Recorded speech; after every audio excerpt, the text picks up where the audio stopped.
This is an RTX 3080, and I got this one for my brother to be able to play 4K high refresh rate on his TV. Why, you would ask? Well, I know it came out in 2020, but I believe this thing is still capable of high refresh rates with and without frame generation in 2025. Where else are you going to get performance like that for $300? So in this long video, we are going to explore the performance of the 3080 in 47 games.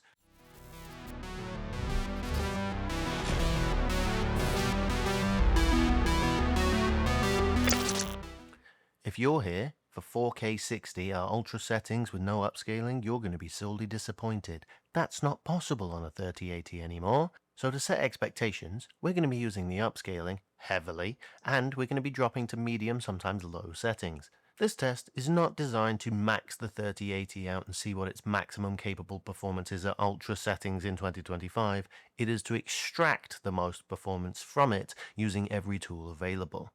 My brother's going to be playing this on a 4K 144Hz TV, so we're going to aim to set our game resolution to 4K. We're going to use upscaling where necessary, which with a 3080 is going to be necessary. Upscaling isn't bad. DLSS is actually quite good. And then we are going to change settings and use frame generation where and when necessary to achieve 120 FPS at least. In some games, I don't think that will be possible. In others, I think we'll be able to exceed the 144 FPS limit. There are 47 games, as I said. I spent the last few days testing these, and I don't expect you to sit through the whole 2.5 hours worth of benchmarks. All the chapters are listed. They're not all exactly the same broken down because settings are different for each game. Feel free to skip to the games that you want to see, or if you just want to put this on in the background, thanks very much. Anyway, enjoy the video. I'll see you at the end. Okay, so here we are in Alan Wake 2 at 4K native. So this is where we're not using any frame generation. So we're upscaling from 720p using DLSS Ultra Performance. And then we have everything on a mix of medium and low settings.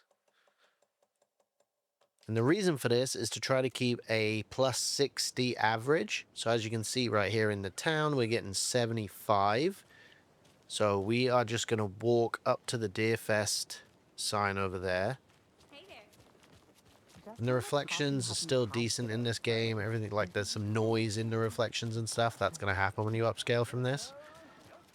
But since that's not the focus and it's not too distracting,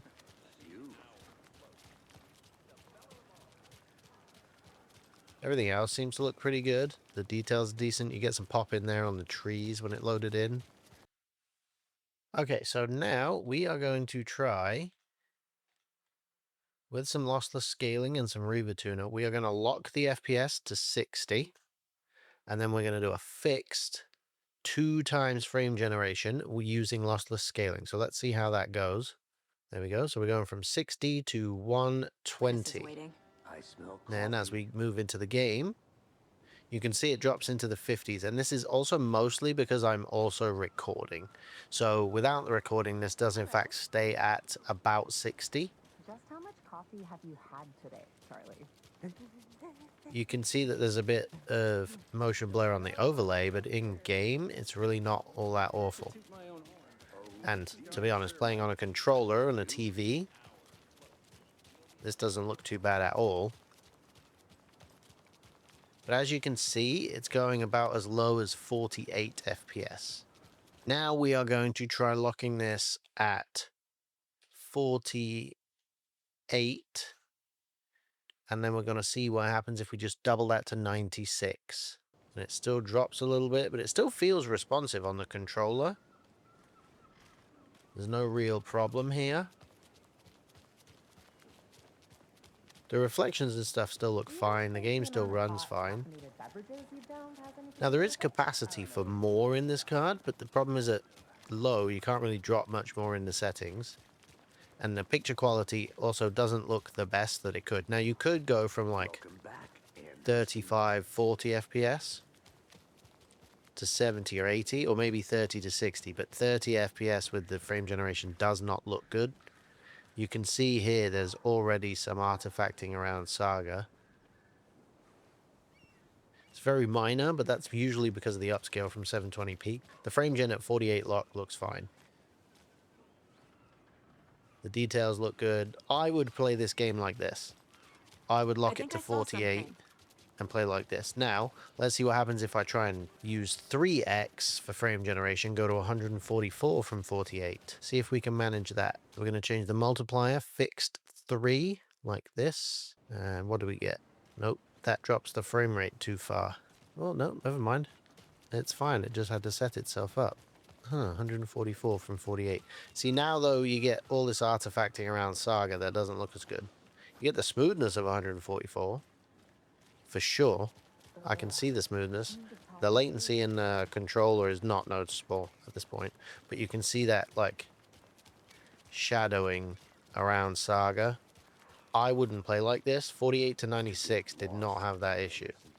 If you want the full frame rate, you could absolutely play like this. I want to walk around If you for a weren't minute. distracted by the artifacts, the shadowing, yeah, that just seems to... I mean, I know what I'm looking at here, so that's the other thing. It just looks like a weird warping. Let's try one more option we have with LSFG. This time, we are going to change this to adaptive, and we're going to target 120, not 144, and see what happens. And now we're going to have an adaptive frame rate trying to push us to 120. So we're getting somewhere around 60 again.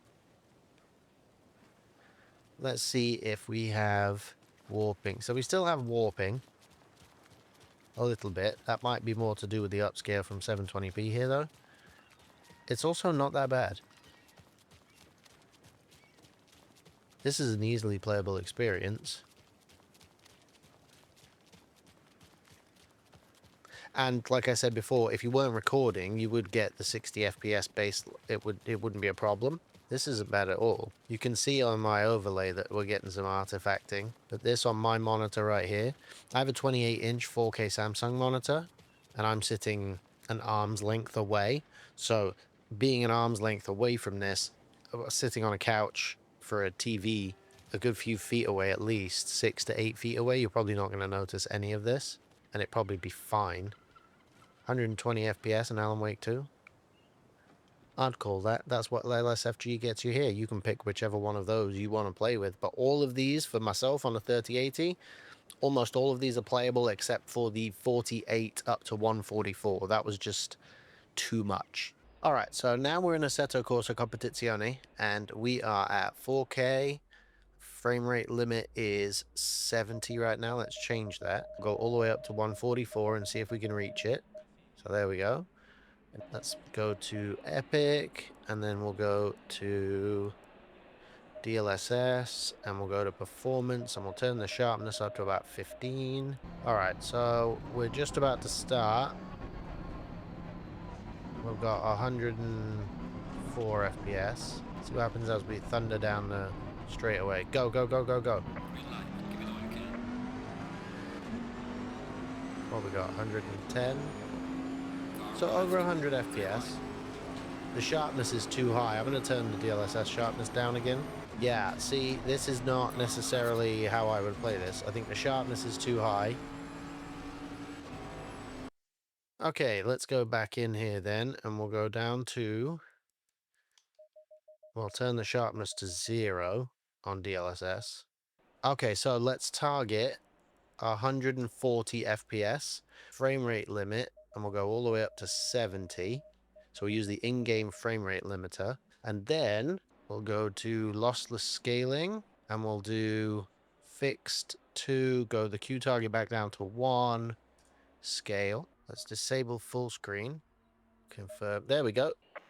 Now what we got? Yeah, so now we're going from 70 to 140.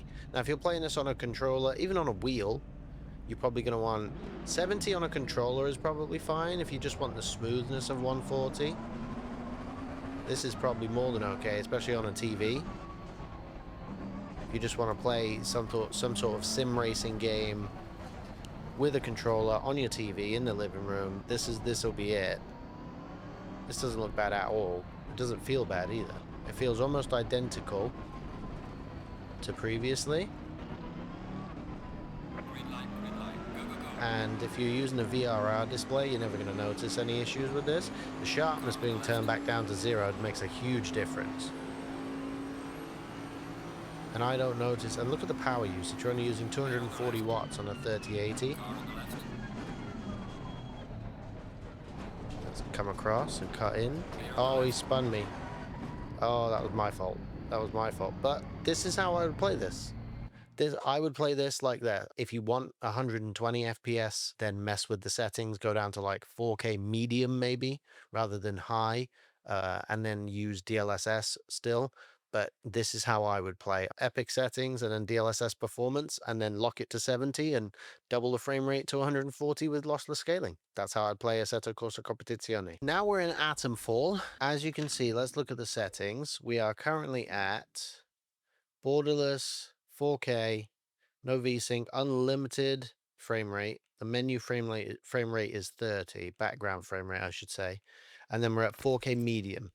So we're at medium settings, and we are getting 90 something right here. Let's run down here and see what we get. Now, of course, I'm playing on a mouse right now because this is a first-person shooter, first-person RPG on my PC. But I'm going to check with the controller in a second and see how well it responds.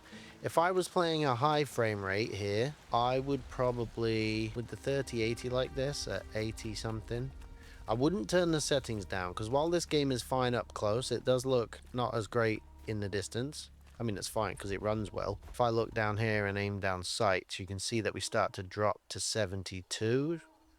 So we've hit 60s, so there's a mid-60s right there. So on a mouse, this feels fine.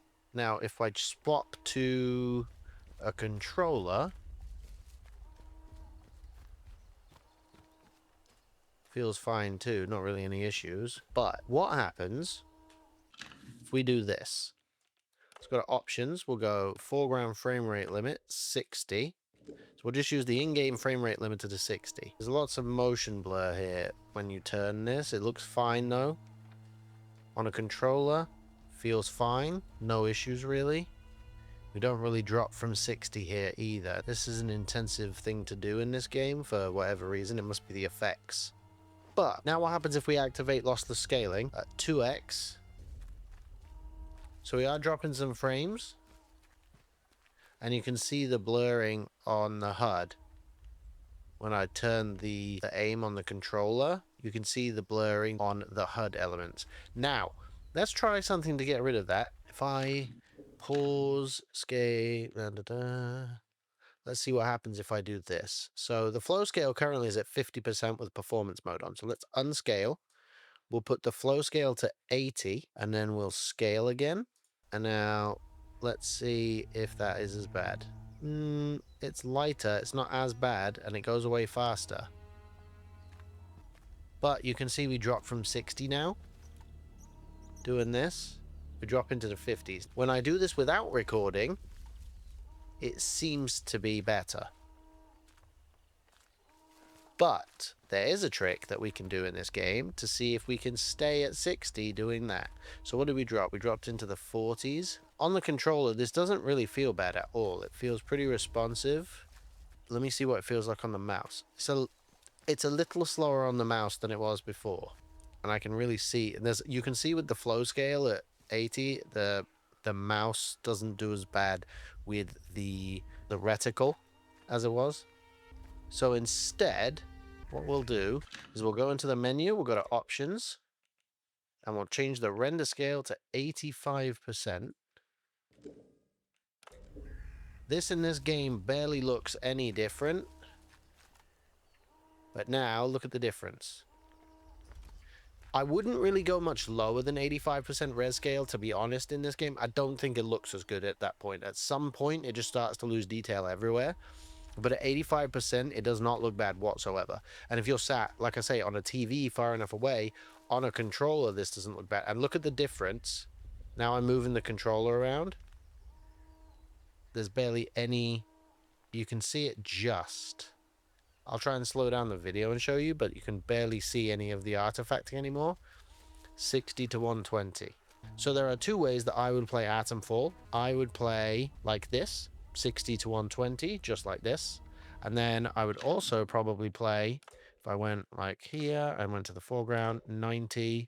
So that I didn't experience any FPS drops, I would play at 90 FPS on a TV that's got VRR going up to 144 Hertz.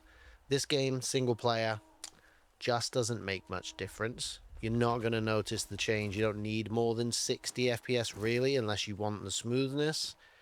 And to be quite honest, 90 FPS is more than enough. 90 is not a bad option.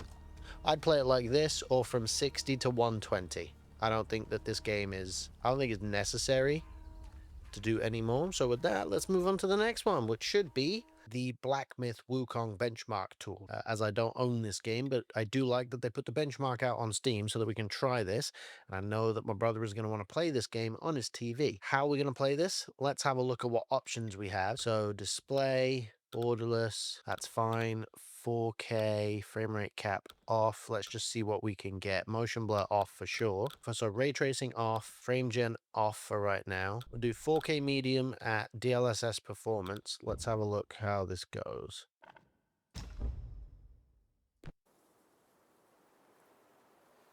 So at the end of this run, 4K medium DLSS performance, we ended up getting an average of 74 FPS. Now we're going to change this down to DLSS Ultra Performance with 4K medium still. Let's apply that change.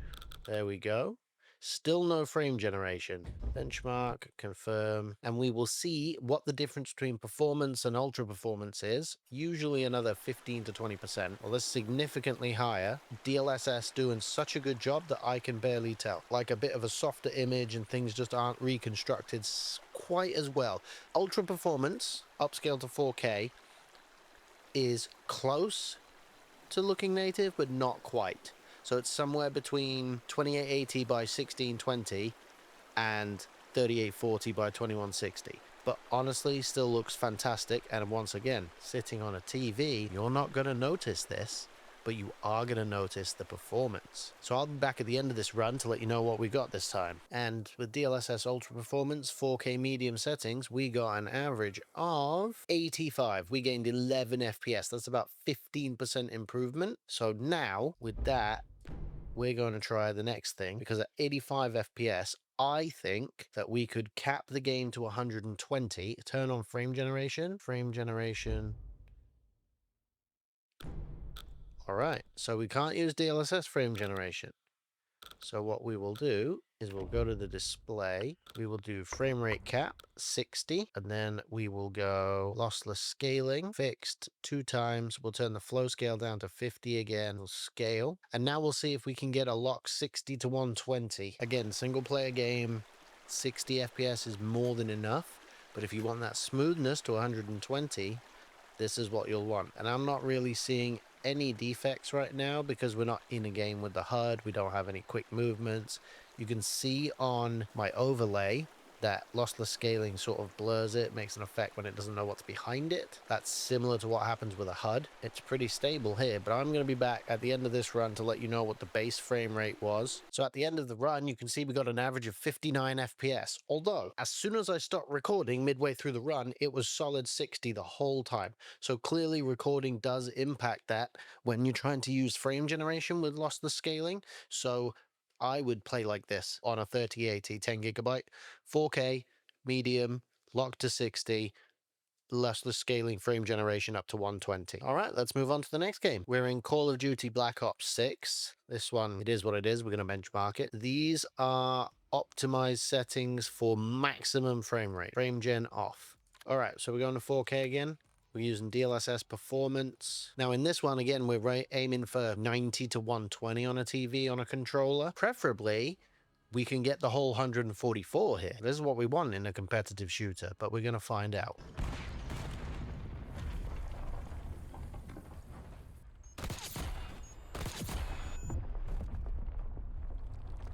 So on that first run, we got 107 FPS. If we change this to ultra performance, do we get any better than that? I think the upscalers are actually broken in this game, unless they rely heavily on the frame generation to push the number higher. I'm not sure what's going on, but I don't see how that number is accurate.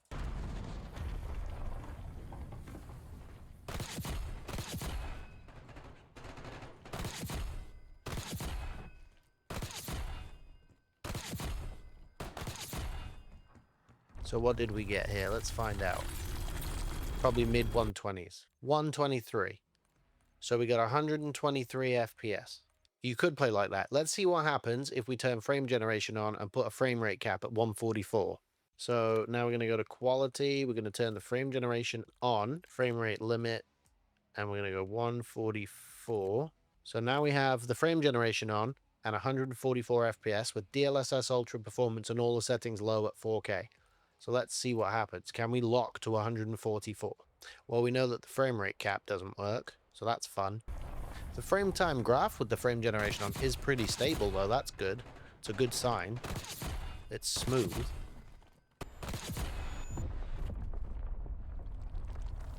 (168 FPS with frame generation on. If I change the frame rate limit in the menu, put that up to 300, apply. Okay, now, if I go to Riva Tuner and I just go 144 and I lock it, and then I start this again, let's see how stable it is.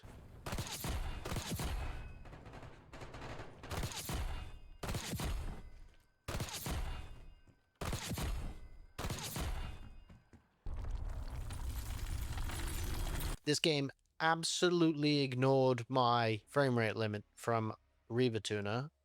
We ended up with a 165 FPS average again. So this is probably how I would play DLSS performance, maybe, and then use frame generation on if you're playing on a controller. If you're playing on a keyboard or mouse, I would not use frame generation. I would turn everything to low as it is currently for the most competitive settings, and then I would just run with that. All right, now we are in the Callisto Protocol. So on this one, I'm pretty sure that I can run this even with ray tracing. So we're going to go to graphics.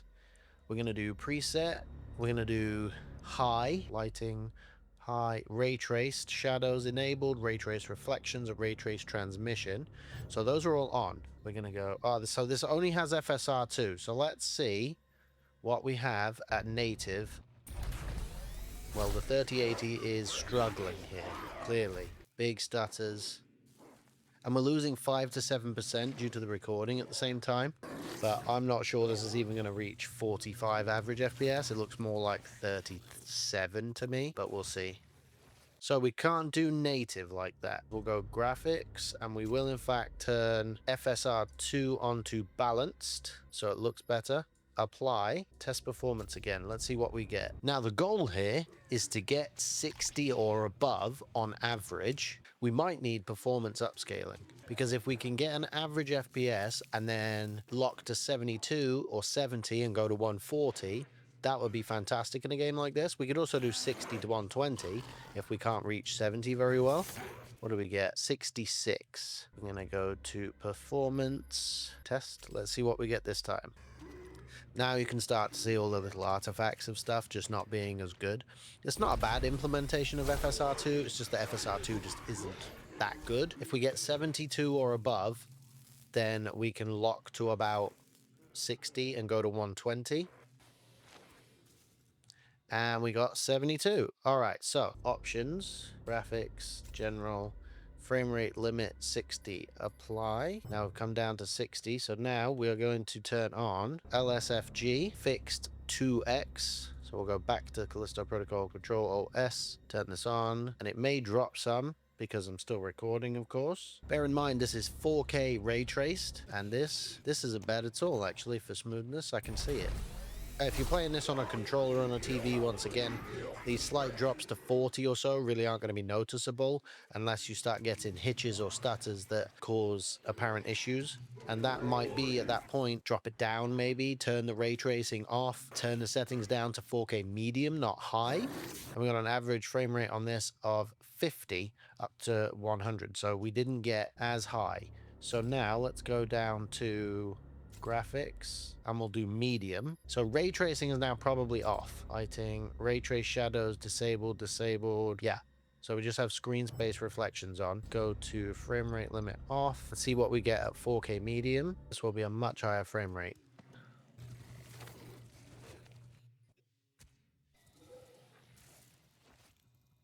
This time we got 100 FPS. So at 4K medium, apply a 60 FPS cap, Ctrl-Alt-S, go to 120, test performance. This time we should be basically locked to 120 FPS with the frame generation, which could mean that you could change the FSR settings to balanced and still achieve the same performance. So you can see this is dropping. We're still going down into the 40s. This is because I'm recording, and it does not like doing frame generation while I'm recording. So you do gain the performance back. When I stop recording, this usually goes to a flat 60. Just keep that in mind. Done. 56. If I was not recording, this would say 60. It would be stuck at 60. This is how I would play this game probably.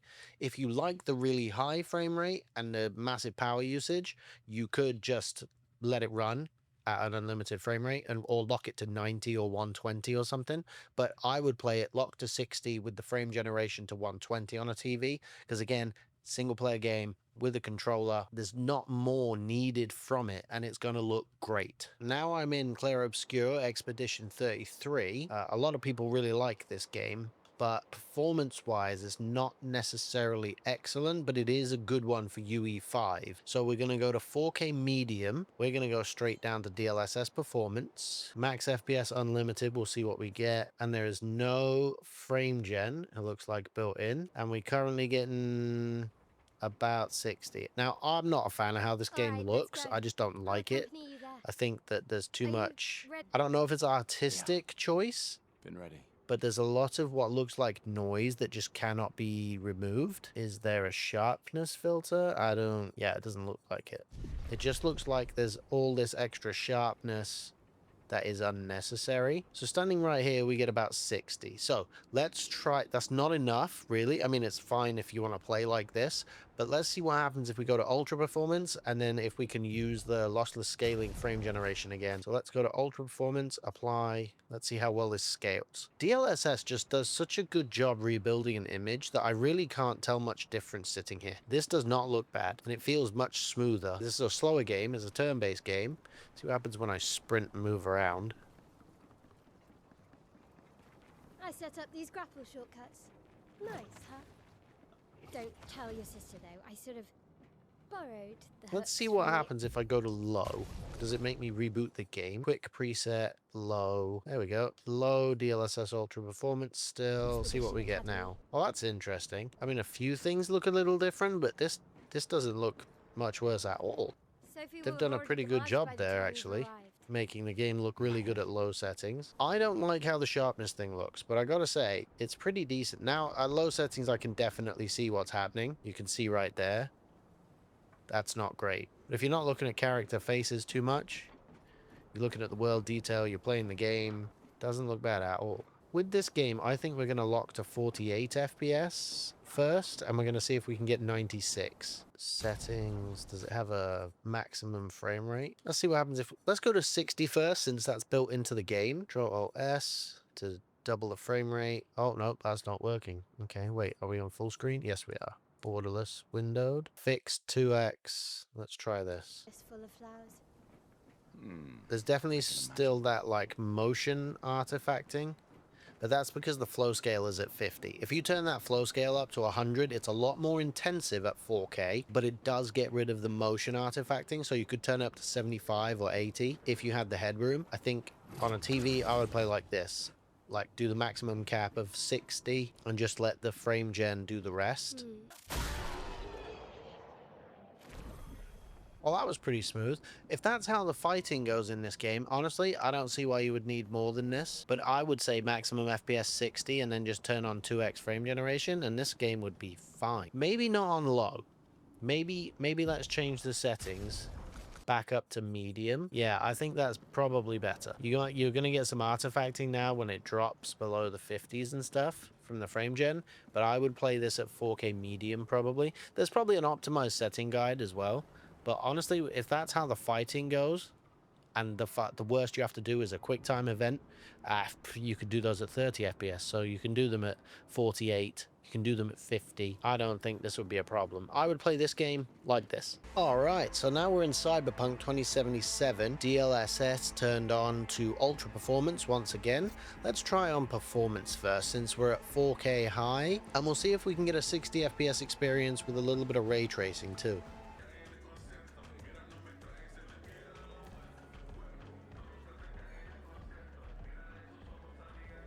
Alright, so at the end of the run at 4K high with no ray tracing on and DLSS performance, we ended up with 80 FPS. We're going to go to DLSS Ultra Performance. Actually, you know what? Let's try this instead. Medium settings, ray trace reflections, and we're doing Ultra Performance upscaling. So let's see what we get on this one. So we're only losing about 5% based on the recording now. Let's have a look at this reflection in this puddle out here. This is why I like ray trace reflections. This reflection and the reflections later on look so much better. I don't like having ambient occlusion or lighting necessarily. I think it looks strange. But the baked lighting with ray trace reflections looks really good. So we got 76. So we'll put ray reconstruction on. Gets rid of the noisiness, but it might make the performance worse. We'll be able to see in the reflection in a moment. Yeah, there's much less noise from the reflection, but the performance is worse. We'll turn that off, and then we'll do frame generation, and we'll see what we can get frame rate wise. All right, yeah, so we got 60 FPS. So we lost 16 FPS just from the ray reconstruction. So we'll turn that off. We'll turn frame generation FSR 3.1. So it's not going to look as good as DLSS. That's fine. It's still going to be a bit better than lossless scaling built into the engine, motion vectors, all that good stuff. Okay, so now we're back in Cyberpunk after rebooting. As you can see, we've got ultra performance DLSS, we've got FSR 3.1 frame generation, and then everything is crowd density high, and then a mix of medium low settings. Let's see how this goes.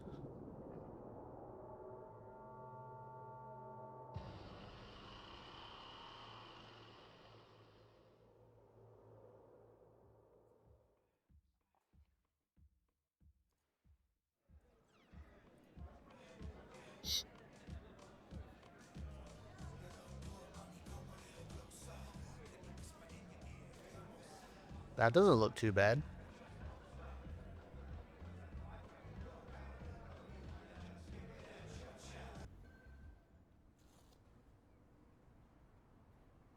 And we've still got ray trace reflections on. So 4K medium with ray trace reflections on, we get 120 FPS. So now we'll try turning the ray tracing off, and then we'll apply, and then now we're going to only have the screen space reflections that are on low. We'll put those to medium. This doesn't look bad at all. The difference comes from the reflections. You'll be able to see out here in a second, side by side, the reflections look pretty drastically different with ray traced versus screen space. I was pretty close with my guess of 160 FPS. It's a little bit less than that, but this could max out 144 Hz TV pretty well. So it depends. If you want to use the ray trace reflections or not, you can go between 120 and 148. This looks perfectly fine to play Cyberpunk on a 4K TV. Here we are in Dead Island 2. We are at display 4K, go down to advanced, medium, and then I'm guessing we have some upscaling on. Yeah, FSR performance, 120 FPS. It doesn't feel any different on the controller, but I think, let's see what happens if I just limit this to 9. Oh, it doesn't let me. What happens if I limit it to 60 in the game? Yeah, maybe I would play lock to 60 up to 120. There's no difference on the controller and the smoothness is good. I think I would play 60 lock to 120 on Dead Island 2, but I would turn the flow scale up so that the HUD elements don't have anywhere near the same graphical issues that you can see here. I think turning the flow scale up, but what I mean by that is I'll show you. So the flow scale goes from 50 up to 100. Now we'll rescale the window. And now you can see we're using a lot more graphics card utilization, but you see that? Almost no graphical artifacting on the HUD elements anymore. So if we go back to lossless, turn this to like 70. Let's do 75, so it's somewhere around 1440p projection. Now you can see it start to happen again. It's very minimal. If you want the best performance, 60 to 120, I would probably do 100% flow scale. Less power, it looks good, it feels good, and like I say, on a controller on a TV, set this up for your sensitivity for yourself, and this is going to be fine. This will look great. So yeah, that's how I'd play Dead Island 2 on a 3080 10 gig. Okay, so let's try this again because I've tried this 3 different times. Dead Space 2023 with DLSS performance and high settings, we get somewhere around 110 FPS during the section running down the hallway. We get about 80, 90 in here. So what I would do with this, I would do a 60 FPS lock. So this will now say 60. Then I would double to 120. Oh, it doesn't like that. Oh. Alright, that's very strange because a minute ago it was doing 60 to 120, but now it's only doing 45. Well, I would play this game with 60 locked up to 120. I'm not going to mess with this because, like I said, this is the 3rd time I've tried this. For some reason, it might just be an issue between Dead Space and OBS, but it kept crashing my OBS. You can see that my recording is slow. It's pretty slow. I don't know what's happening, but hey, it does work. 60 to 120 in Dead Space 2023. That's how I'd play it. All right, so now I am in Delta Force, and we are going to see if we can get 140 FPS or so. Launch in, see what we get. All right, so immediately we're at 170. What settings do we have? Graphics at medium, DLSS ultra performance, and low latency enhanced reflex, and no DLSS frame generation because we don't have a 40 series card. So the 3080 at 4K medium, we go here and we go to 144, apply. Does it stay locked? Pretty much. Then we'll just see how it does with a little bit of action.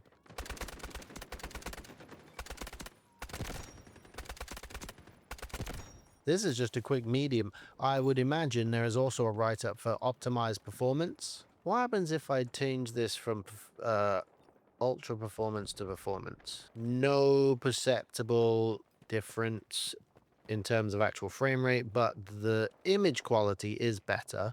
It's not as soft. I think this looks a little better in performance as well because it makes it a little sharper, a little easier to see at the distance. It's not as soft. Yeah, see, now we're dropping down into the 120s, but you're just not... Who cares? Oh, what is that? Oh, that's textures. Are those puddles? Are they supposed to be puddles? I don't remember noticing that before. Oh, it looks like textures are missing. Alright, let's go to settings, graphics, low, apply. Let's see if textures pop in again here at 4K low with DLSS performance on. That's a puddle texture. So let's see if that happens again. Maybe it was because it was at medium. I don't know. Maybe I don't remember seeing that before at any point. I would probably play this game at 4K low with DLSS performance like this. Because I think this is playable quite easily. Now that I... Oh, Jesus. Now that I don't see any of those pop-in issues, I'm wondering what that was. Maybe it was a texture streaming problem. All right, well, then that was Delta Force. 4K low DLSS performance. Boom. Playable. And very competitive. All right, so here we are in Doom the Dark Ages, and we are using 4K DLSS Ultra Performance. We are on medium settings, and we are currently around the 80s, which I still think it should get much higher than this, considering how well Doom Eternal ran. What are you going to do nowadays? The way games are made, they're just a lot more intensive for really no reason. It's not that this looks all that much better than Doom Eternal did. We're getting 90 FPS here. If you're playing with a keyboard and mouse, I would play like this immediately. 4K medium, you're really just not going to have drops. Let's see if we go have a quick fight and drop into the 60s, and then we'll try with some frame generation and see what happens. It does with some of the effects drop into the 60s, so I wonder how frame generation being turned on is going to impact this. That wasn't too bad. I would play like this. It felt pretty good on a keyboard and mouse. Still disappointed in the performance overall, but hey, here's what it is. We'll work with what we've got. I'll be right back and we'll turn some frame generation on and see how that works. This time we have everything else is the same, medium settings, 4K, but we have to use FSR as the upscaler and FSR Ultra Performance, so we're using the same upscaling. and then frame generation. If this was FSR 3.1 frame generation, you could use DLSS and 3.1 frame generation to get better performance and visuals. Let's see what kind of performance we get. Also, the MSI Afterburner now breaks this implementation with frame generation on. It works fine normally, but as soon as you turn frame gen on, it breaks it. So I have to turn it off. So as you can see in the top right corner, we have the FPS count from within the game. And this time we're getting somewhere in the 100+ range. I can immediately tell not only the visual difference with FSR, but also that I'm using frame gen. It's not, I've definitely felt worse implementations on a mouse of frame generation, but the visuals with FSR really do not look anywhere near as good as DLSS. Ultra performance upscaling, this looks pretty terrible, and I am not sure. Let's see what we drop to here. See what we end up with. 106 is the lowest I've seen so far. Oh, there's into the 90s. So in the 90s, we're getting 45 base frame rate. If you're playing on a controller, I would yeah, see, we're dropping into the 80s. You're getting 40 FPS hit. That's not good enough. I don't know if I would play like this. I mean, if you just want a high frame rate and you can't tell the difference with input latency, maybe this is the way to play. I'll restart again, and I'll put it on 4K low with DLSS Ultra Performance, and we'll see what we get. So let's try that instead. I've turned off the FSR upscaling. We've gone back to DLSS Ultra Performance, put it down to low. So let's see how well this goes now. If you put these side by side, you'd maybe be able to tell the difference between like a medium and low or a high and low. But I think if you're just sitting far enough away on a TV playing this with a controller, it's not going to look much difference, but you will really notice the performance itself. Let's see if we drop into the 70s or 60s, because that might change what I would do to play this game like this. Now, like I say, this is being played on a TV with 144 Hertz refresh rate. We dropped into the 80s here, so I'm expecting a bit of the 70s. So the lowest frame rate that I saw was in the low 80s. At 4K low with the 3080. You might be better off locking this to 60 and then using lossless scaling to go to 120 if you want a high refresh rate experience with a mouse, but you're better off playing at 90. Okay, so now we are going to try locking it to 60 and then using lossless scaling with the flow scale at 75 to try to go to 120. We'll see if it's possible. I don't know. If it is, this might be the way to play it. Right now, immediately, DLSS Ultra Performance combined with lossless scaling to 120 FPS is far better looking than the built-in frame generation and Ultra Performance FSR. That is easy to see. There's no artifacting on the HUD here with 75% flow scale, really. Like, it's minor. You're not going to notice it. The game's too fast moving. With a controller, this is absolutely how I would play immediately. I can tell you straight away. If I was playing with a mouse, would I do that? Or would I... Let's try... Now the 3080 runs into an issue where it can't do this necessarily. It can't go from 72 to 144. So let's go back and lock this to 60 and see how that feels in comparison again. Oh, there it is. It must have turned itself down. Game audio's back. Okay, I would play like this. This is the best option. Yeah, you're going to drop from 60 sometimes. The 3080 just can't sustain it when there's a lot of action going on. But it dropped by maybe 1 or 2 FPS, or it just couldn't frame gen up to 120 specifically. So once again, lossless scaling, giving you so many reasons to use it. In Doom the Dark Ages, I would either, if I was playing with a mouse and keyboard, I would leave it at, say, 4K low, DLSS Ultra Performance, no frame generation, and just leave it uncapped and play like that. That would be great. If you're playing on a monitor or a TV with a controller, then I would recommend locking the FPS to 60 and then using lossless scaling with a 75 flow scale up to 120 FPS. That's how I will play Doom the Dark Ages. Okay, so here we are in Elden Ring now. I am right at the beginning at Limgrave right here. So for quality settings, I started with high and then changed anti-aliasing to low because we're playing at 4K. Turn depth of field and motion blur off, and everything else is on high. My guess is that it doesn't stay locked to 60 at all times. Probably have a few frame drops here and there, but it looks pretty good. I did try with ray tracing and it dropped it to 30 FPS, so I just won't use that as an option. But 4K high, running around Limgrave here, this looks fine. We're going to see what happens if I turn on lossless scaling, 2x, 75% flow scale, and we drop to 40, 50... There's not really much artifacting. I mean, you can see it around the head here a little bit if you know what you're looking for. If not, it's not really noticeable. Oh, big stutters. Big stutters.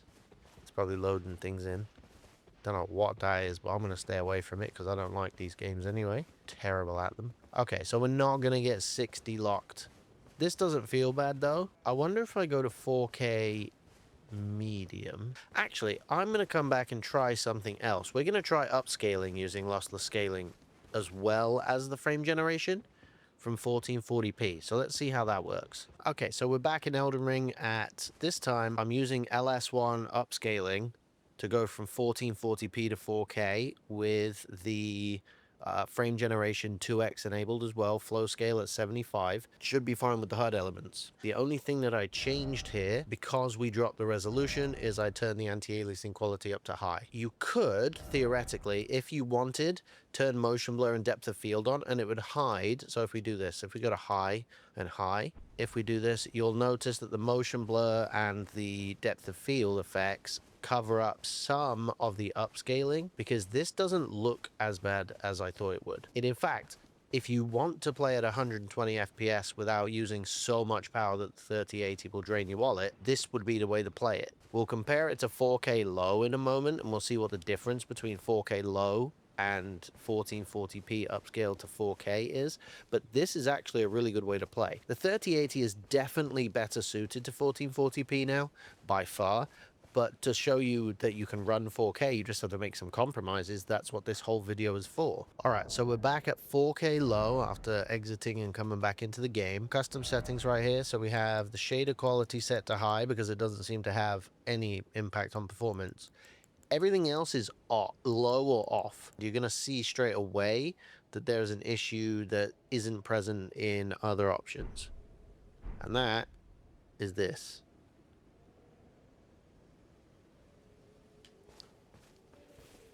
That is pretty distracting actually to me, and I'm usually not perturbed by shadows like that. So 4K low with SSAO medium and shadow quality high stops the shadows from flickering that much. That's much better. Yes, the frame rate drops a bit. Yes, you can't maintain 120. It doesn't lock the same way, but you've got two options to play. You can play locked at 60 at 4K high if you wanted to. You could play that way. I mean, it does drop from 60 here and there, but you probably don't notice it. And especially if you're used to a console experience, it's still going to look better. I wouldn't use the upscaled 1440p unless you want to play with ray tracing turned on the 3080. It doesn't seem worth it, just because the sharpness, the clarity of the image at 4K is quite a bit better. But again, if you're sitting far enough away and you don't notice that too much, that might be your preferred method. My preferred method to play this game would probably be this. 4K low, 120 FPS using lossless scaling with the shader quality, or the shader quality, the shadow quality on high, and the SSAO on medium. I think this game looks good. Oh boy. Oh boy. That's not what I wanted to do. Oh boy. I'm gonna die. I am gonna die. Oh my lord. Oh, okay. Sorry. Leave me alone. Tree Sentinel. Oh my god. Oh boy. Ah! Go. Get out of the way. I would play like this at 120 FPS because I like the smoothness of it. But if you prefer visual fidelity, then I would say 4K. I'm gonna die so hard. Yeah, run! I'm dead. I would play at 4K high settings. That's Elden Ring. What's next? Fallout 76. Well, this will be fun. Wow, it doesn't let me use my keyboard and mouse because I have a controller. Really? Let's not get involved in a fight. So currently we're getting, what, 90s at 4K high. I haven't tried to optimize these settings. I mean, this game just doesn't look good anyway. It seems to run fine, but like a 3080, for how this game looks, at 4K high, I think this should probably run a bit better, given how old it is too. When did it come out? 2019 or something like that? 2018, 2019. And I know a lot of people like to play this game, so I put that in here because it can be fun if you play with some friends and do things together, do some missions, play for a bit until you get bored of it and then put it down again for a while. If you want the Fallout experience because you watch the show, like a lot of people probably, you can play this game. This is fine on a controller, honestly. On a mouse and keyboard, I'd probably leave it like this. But if you're playing on the TV with a controller, I might end up doing something like this. I would put adaptive frame gen on. Yeah, up to 140 I would do. I would say that would be good. I think this is pretty good. Like, I don't mind the warping that happens here with this in this game. I don't mind it at all. It doesn't bother me. Again, we got a little headroom. I wonder what happens if I turn the flow scale up. Let's see if the flow scale changes that. Let's put flow scale 100. We'll leave performance mode on. There's still artifacting on the HUD. It's not as bad at all. If I was playing this game, I would probably do this. I don't know whether medium settings or something would get you better performance at native so that you could play at 120. Let's see what happens if we do this. Let's go Control-Alt-S, turn that off. Let's turn the flow scale back down to 75. And then we'll turn the adaptive frame rate to 120. And then we'll just do Control-Alt-S. Oh yeah, that's better. The base frame rate feels a bit better as well. I don't really have any issues now. Yeah, I think I'd probably, again, aim for that 120 mark with the frame gen on. If you look at the compass on the bottom, it's actually barely noticeable. There's barely any artifacting on any of the HUD elements, including the mission information. There is on my overlay, and there is on the crosshair. I would probably play like this. If you want a higher frame rate, you could probably turn the settings down and then do adaptive up to about 140. That would probably work. But I just don't think it's worth turning the settings down in this game because, well, I don't think it would look any better. Now we're in Far Cry 6, which I know a lot of people don't like this Far Cry game as much and really are hoping for a big difference in 7. I quite liked the gameplay in this one. It wasn't bad at all. I quite enjoyed playing it in multiplayer, co-op, doing the missions and stuff. It wasn't the best story, yeah, I get that, but it definitely wasn't the worst. And the game looks fantastic, which all Far Cry's always do. 4K high, ray tracing on. Hey, look at that. That's a decent looking reflection. That's the thing, ray trace reflections just look so good. Once you've seen those, I think that's the only thing that I would use for ray tracing really is reflections. I don't really care so much about lighting. I think ray traced ambient occlusion creates issues, floating shadows and moving shadows around the characters or items that it's creating the ambient occlusion around. This looks nice. We are only getting 4K 60. If you're on a controller on a TV, I think this would probably look really good. But let's see what happens if we, and this is unfortunate, but it is what we've got to work with, FSR 1.0. So we're going to go to ultra quality, and we're just going to see what that brings us up to. FSR 1 at ultra quality doesn't look the worst. It's not the worst thing I've ever seen. You can definitely start to tell that there are issues with it. Let's go look at that reflection again. This is probably a very playable experience. The reflection there looks good. Where's the reflection in the big puddle? That looks pretty good. There's no real noise from the FSR upscaler at this point. And of course, there's no DLSS in this game, which is unfortunate because that would have looked absolutely brilliant, especially if you could force the transformer model. Now, this is at 4K high with the ray trace settings on. Let's see what happens if we go to... First, we'll try balanced and see if it significantly degrades the image. Oh, that's performance. Let's go quality. I mean, you can start to see a little more shimmering around the grass and stuff, but if you're not really super susceptible to that, I don't think you'd notice it too much.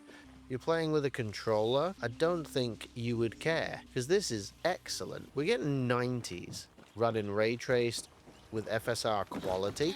Let's go back up the hill. Let's see if we can get 100 and plus with balanced, and maybe we can get 120 plus with performance. Balanced, it gave us maybe a few FPS more. It's definitely degraded like quality at a distance as well though. But while we're standing right here, we're getting what, 90, let's say 94. And we'll go to performance FSR. Oh yeah, you can see the shimmeriness now on the grass while it's blowing in the wind back and forth. Let's go down to medium and see what happens if we do medium and then we just leave the reflections on. Let's turn this off. 4K medium. Ooh, the grass has disappeared. It fades in. We're in the 70s, but it fades in. So immediately I would say no, because look at it, you can watch it fade in and out. Nope. So 4K, quality, high, ray trace stuff on. We'll go to FSR and we'll do quality. Playing with a mouse, I'd probably play like this. Same thing. Let's see what happens if I try to lock this to 72 FPS. Let's see if there's an in-game frame rate lock. There we go. Let's go 72. Okay, 72. How much of the graphics card are we using? 70 something percent. We might have enough here to be able to do lossless scaling. So let's try it. Let's go lossless scaling X2. And we'll leave the flow scale at 75%. So it doesn't have the capacity to do... Let's see what happens if we swap it to balanced. Balanced FSR. I'd probably play like this with frame gen on. It gets a little blurrier now, but it's honestly really pretty good. Let's see what happens if we do adaptive. Adaptive to 140. And we'll turn the flow scale down a little bit to like 50, which is the recommended at 4K. This would take some messing with settings a little bit, I think, to find the best option. Now let's try frame rate lock. Let's do 60. So we'll do in-game frame rate lock at 60, and we'll do 120. Very smooth 60 using 70% of the graphics card. And now we'll turn this on. Do we get 60 again? Yes. As we're seeing with a lot of these games, if they're graphically intensive games in any way, and we've got ray tracing on right now, if you wanted to play without the ray tracing, you could play this at 4K high with probably quality FSR and frame gen on, and you would get 140 FPS, 144 if you wanted. I like this. I like the DX reflections. I think this game is fine. As we're really seeing so far, we're probably not even... We're about halfway through the list of games. It looks more like that the 3080 is capable, with some help, of 4K 120 FPS gaming with frame gen on, with upscaling used in most games that are graphically intensive, and in games that are not so much, or that are optimized to be performant because they are competitive games like Delta Force was, you can easily hit that 4K 140 FPS mark. Okay, now we're in Fortnite, so we are at, here I'll show you, we're at 4K 144 FPS frame limit. We don't need higher than that.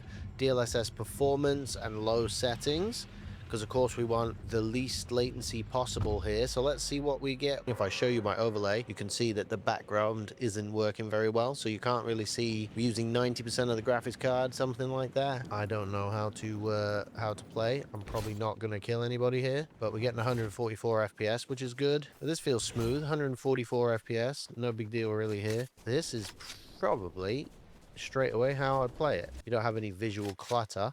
Still getting 144, still no issues. Honestly, I think Fortnite, that's about it. I'll finish this roundup, but we'll move on to the next game, which should be Forza Horizon 5. This one's pretty well optimized, so this might not take very long. So currently we're at... oh, you can see that I've already probably had this idea. So let's see how well this goes, okay? So first we'll turn the frame rate to 144. I think I have DLSS on probably. Yep, DLSS on performance.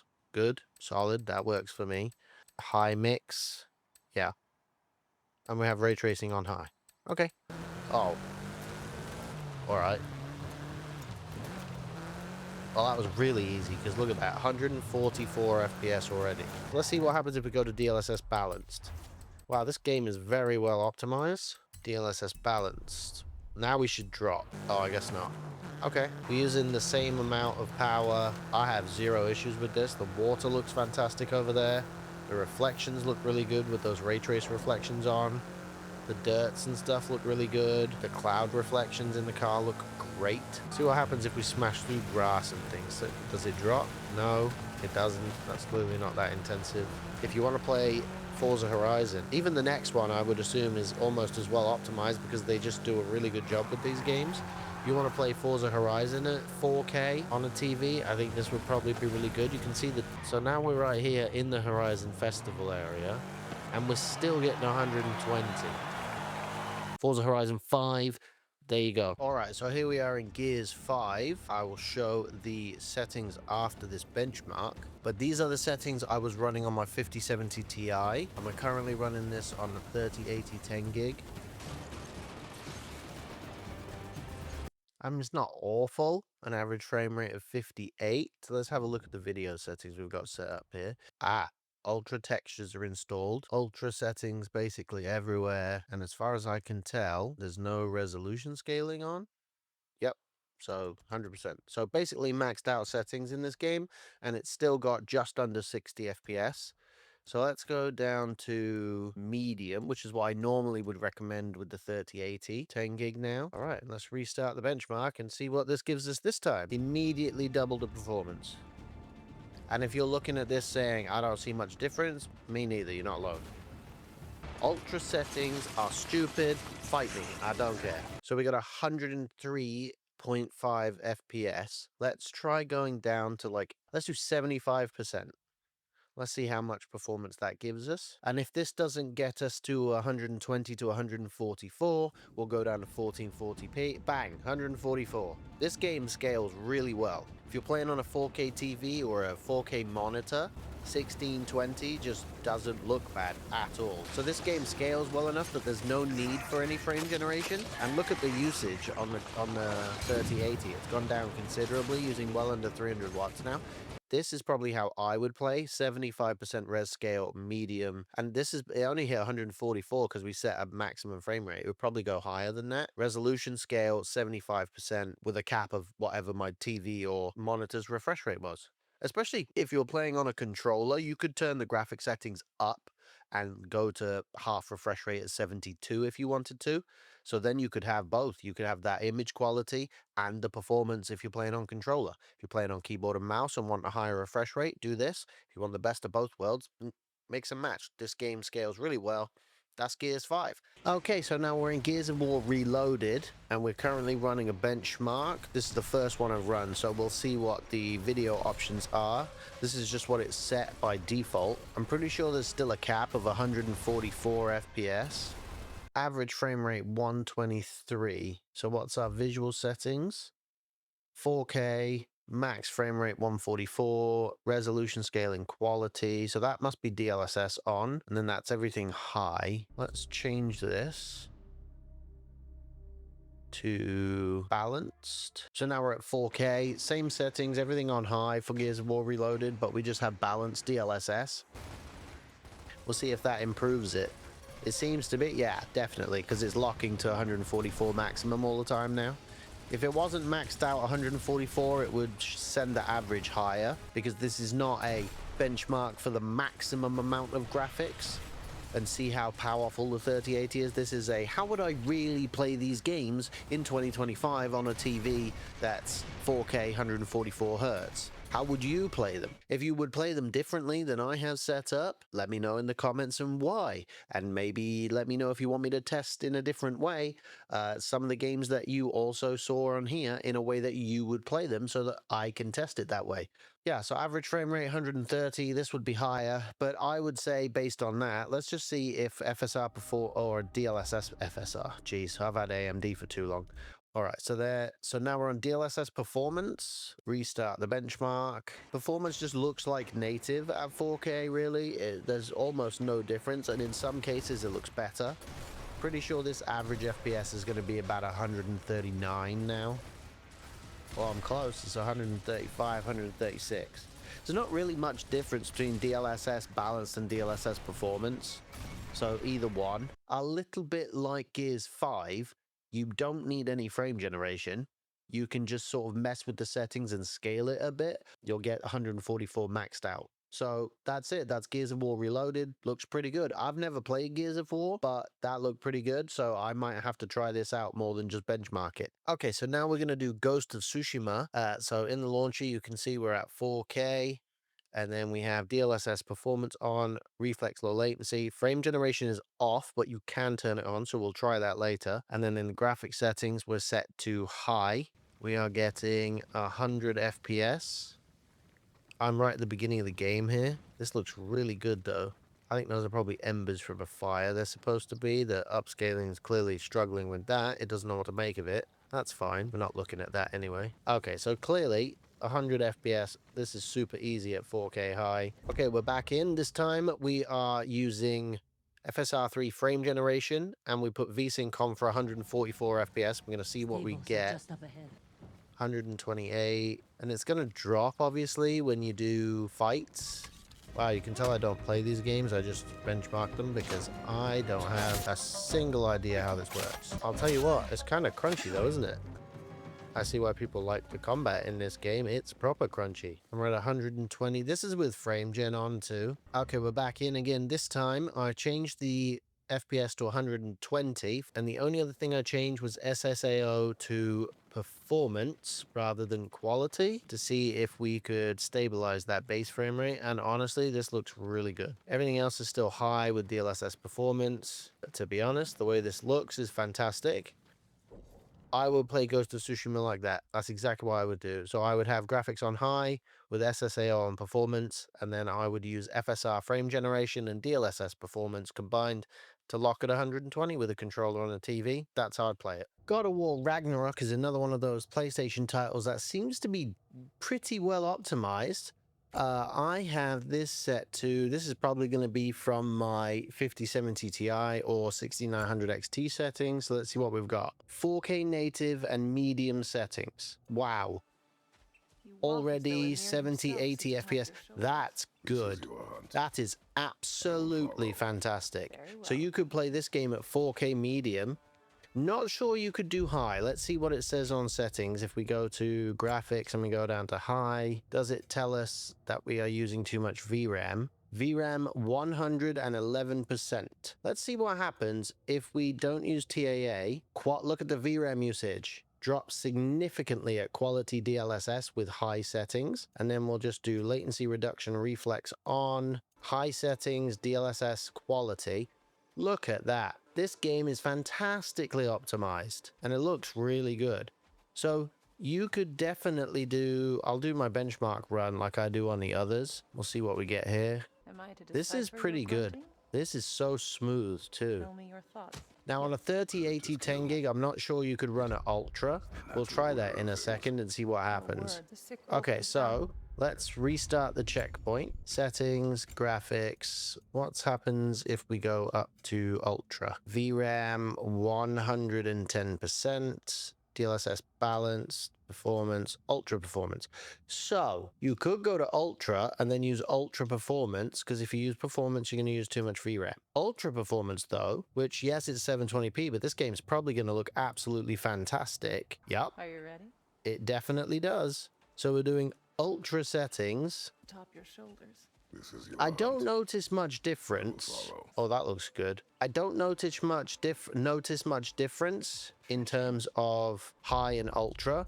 So maybe if we just do graphics and we go down to high and then we do DLSS performance, because it'll look almost exactly like native. Let's see if we get well over 100 FPS. Well, we do get 100 at least.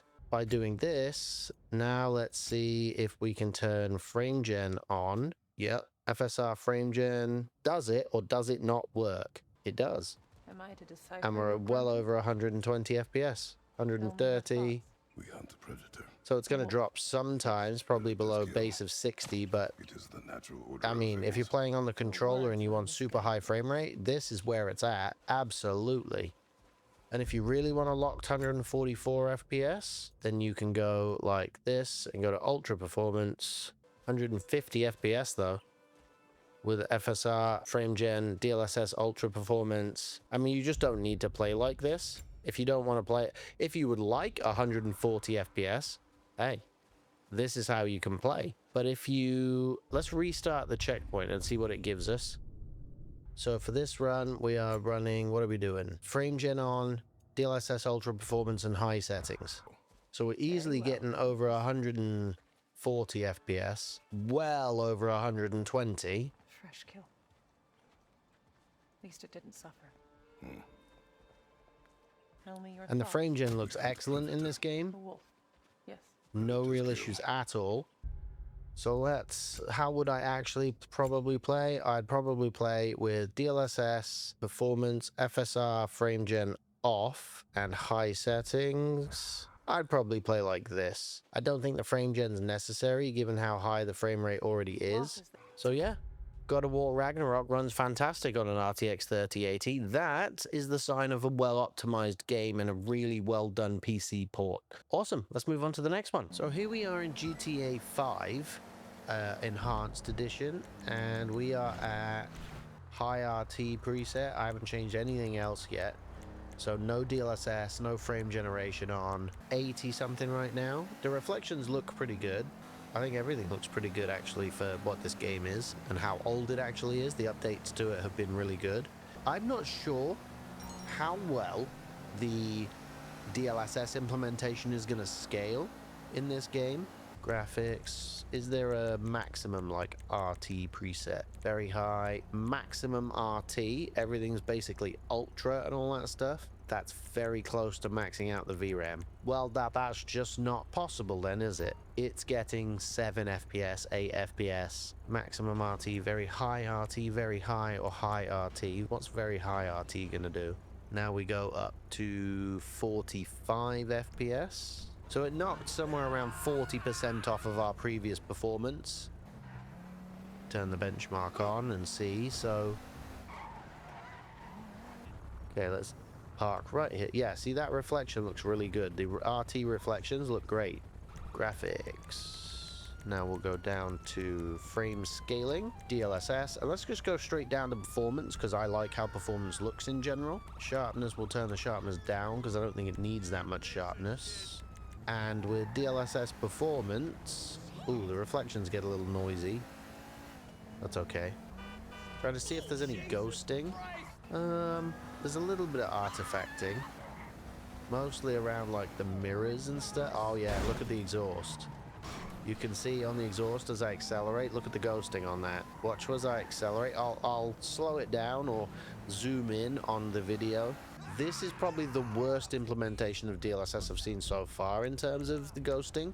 However, we're going to try something because I sometimes think that if there is there ambient occlusion? Yes. Okay, so let's turn that off. And we'll put this on high. We'll do high, high, and high. So we'll just turn the ray tracing to high, basically. Apply.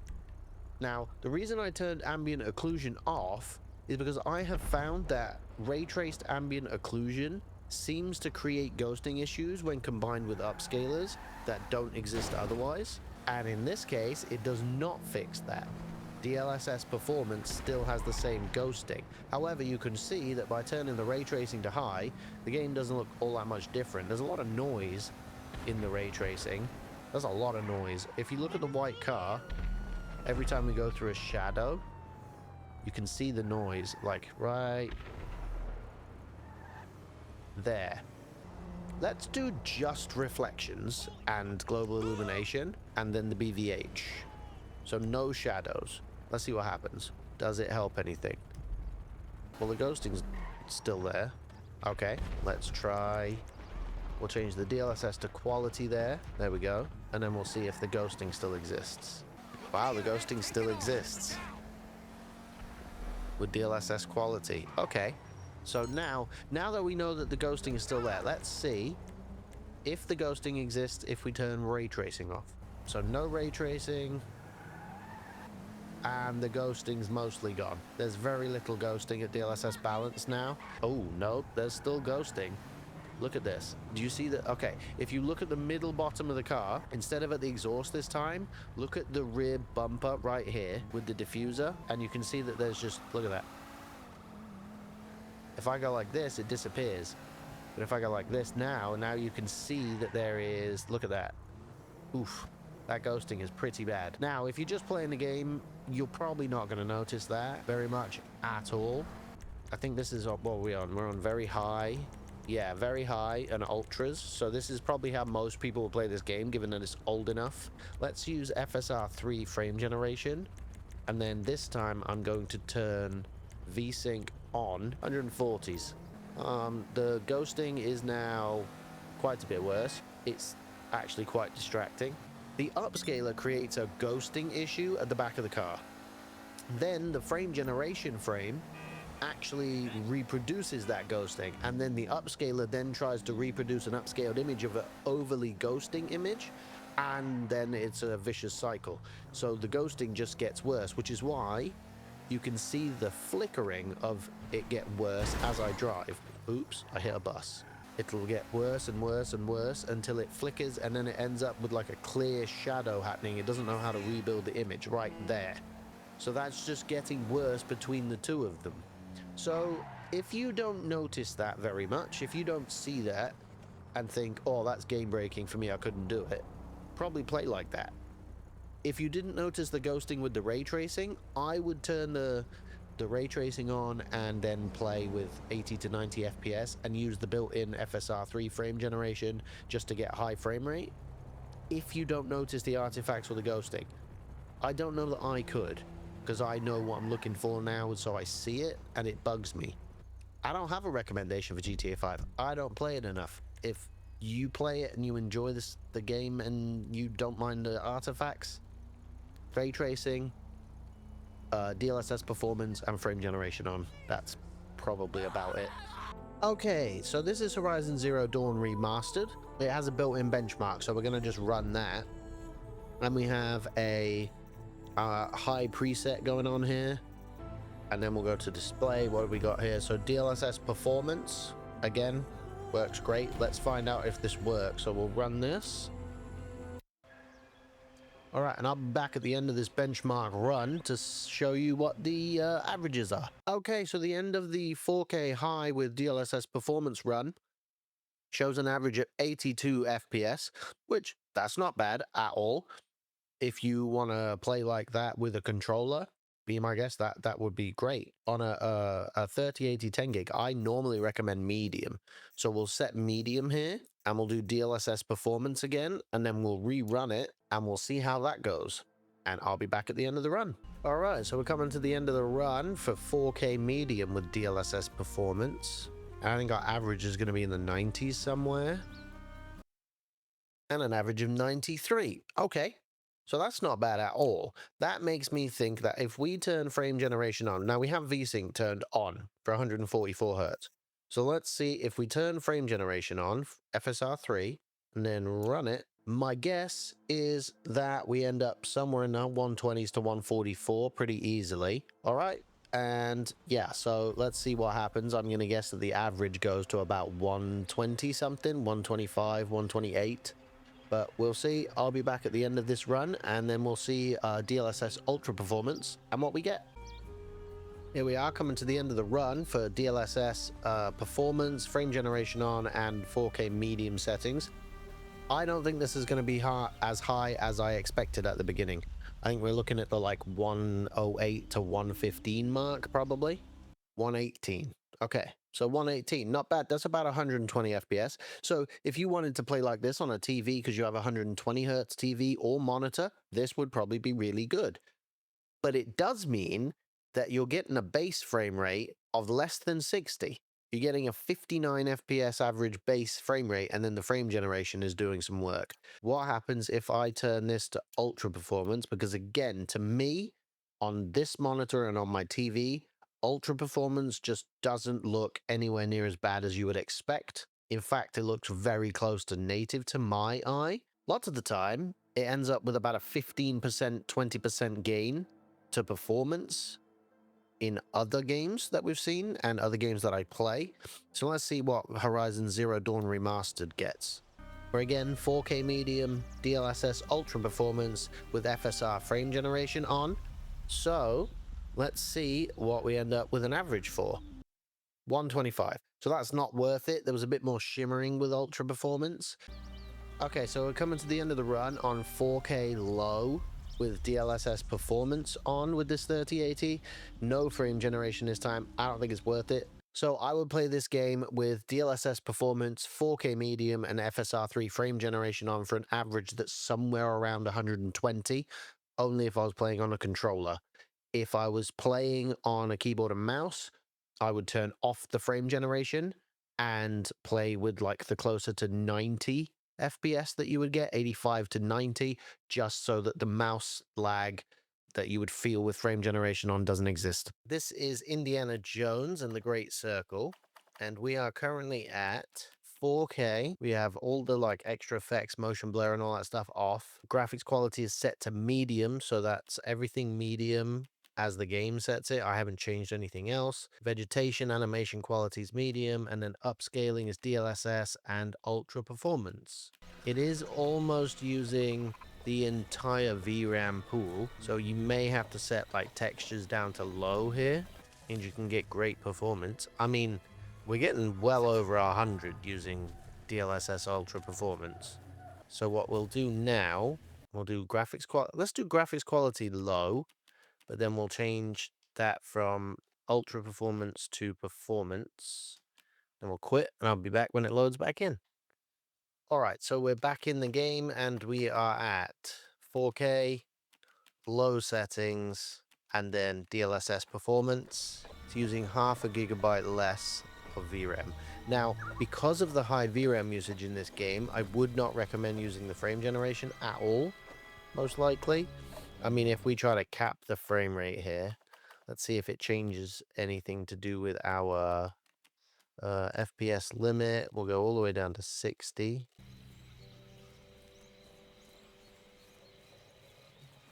Again, I think this is probably one of those where this is best used. So let's go back to medium. It's probably going to make me restart the game, or at least quit to the main menu. So let's go medium, and we won't have the frame rate cap. We'll go back up to 144. All right, so now we're back at 4K medium with DLSS performance on. So we're going from 1080p to 4K. This looks pretty much like native does.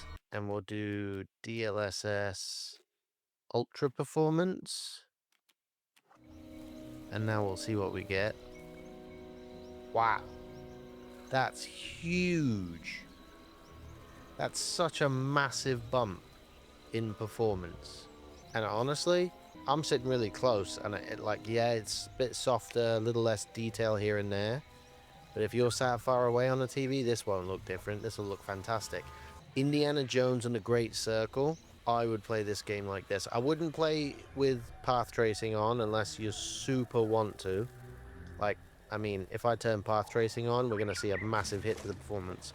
Let's go stand back up here. I'll turn it on and we'll see what the hit is. My guess is we come down to the 40s, what we've got here. Let's have a look. Okay, so let's turn path tracing on. Hopefully we don't have to restart the game. Where is it? Path tracing. Oh, it doesn't even let me. There is no way to turn path tracing on. Indiana Jones and a Great Circle, this is how I would play. DLSS Ultra Performance and 4K Medium for a really high refresh rate experience on such a new game. 3080 is a winner there. Okay, so here's Spider-Man 2. This is right at the beginning of the game, right as you're introduced to both characters again. So 4K high, DLSS Ultra Performance, and a VSync on for 144 Hz from a monitor. Let's see what we get. Probably 100 and something, maybe. Oh, wow, we're getting 70s, 60s, 70s. That's not as... Wow. All right. It's fine. We'll be back before we know it. So, this game's intensive, apparently. 3080 doesn't like this one very much, does it? Above 60 is good. This is very acceptable if you're just okay with this, and it doesn't feel bad. It feels great on the controller, actually. I don't really have any issues here. There's no delay. The game looks great with ultra performance on. Okay, I'm going to restart the checkpoint, and then we're going to change the settings to medium, because that's what I normally recommend with the 3080. So we'll go to medium, resume. If we can get in the hundreds somewhere. Okay, now we're in the 80s though.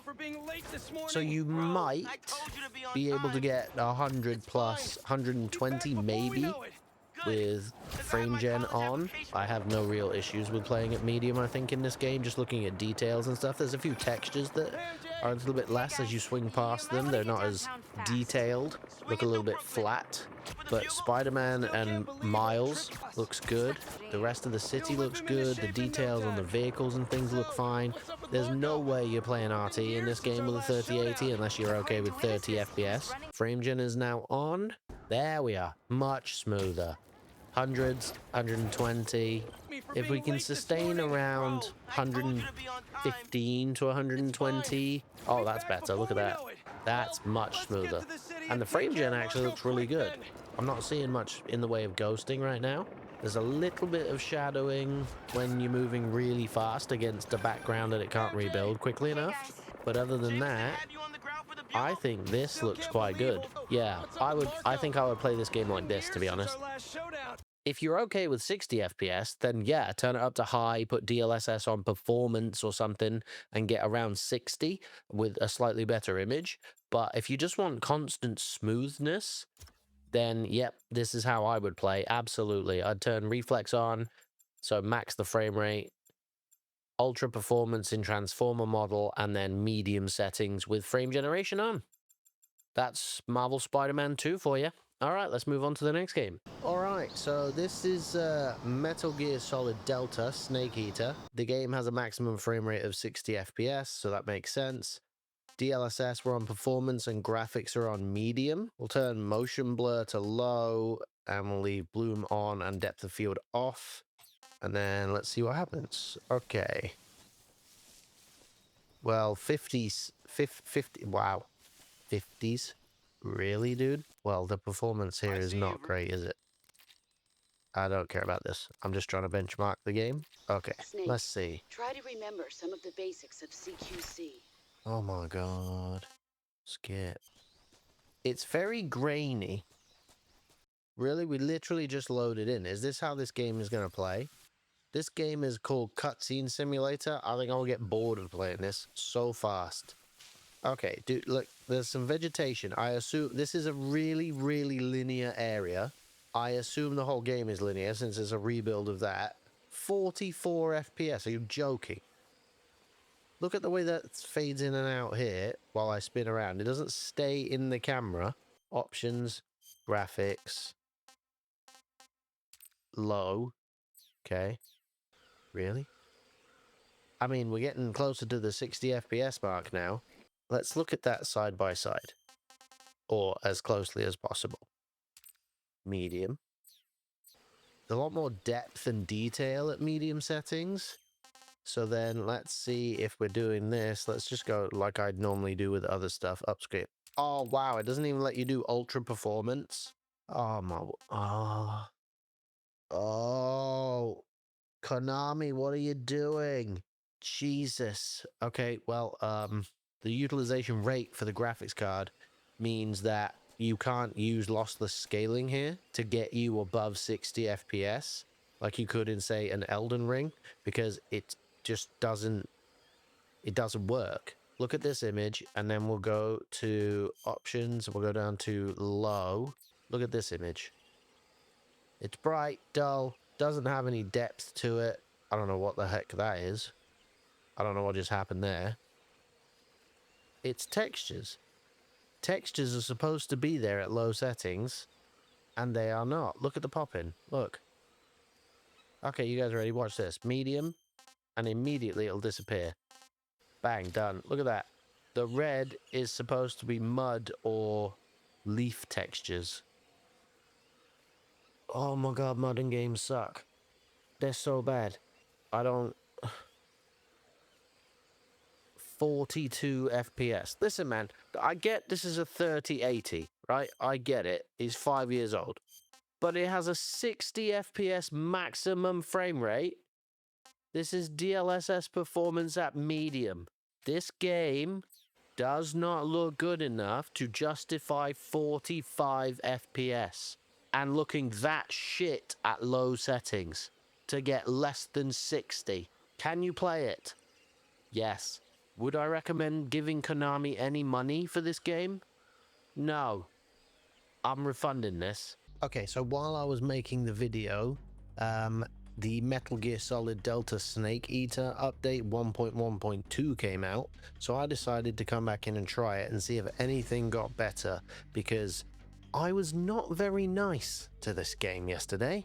Maximum frame rate 60, the game is locked. DLSS performance and medium settings. And now we'll see. I'm going to give the game some time because I expect stutteriness while it's loading in the sections. So we'll go back in and reload the section. I expect stutteriness. I'm not going to be harsh right now. We're still only getting 50s. And the stutters are horrible at the beginning of the game. I think it's the shaders and stuff. Okay. Wow, you didn't even see that. Okay, 40s and 50s. Now, we're going to see if I change the graphics down to low, does it make the game again look like total arse? Yes, yes it does. And it doesn't even gain you that much in frame rate. Oh, it's terrible. All right, back to medium. So the depth is back. All right, let's... Oh my God. I drowned because I couldn't even see what was happening.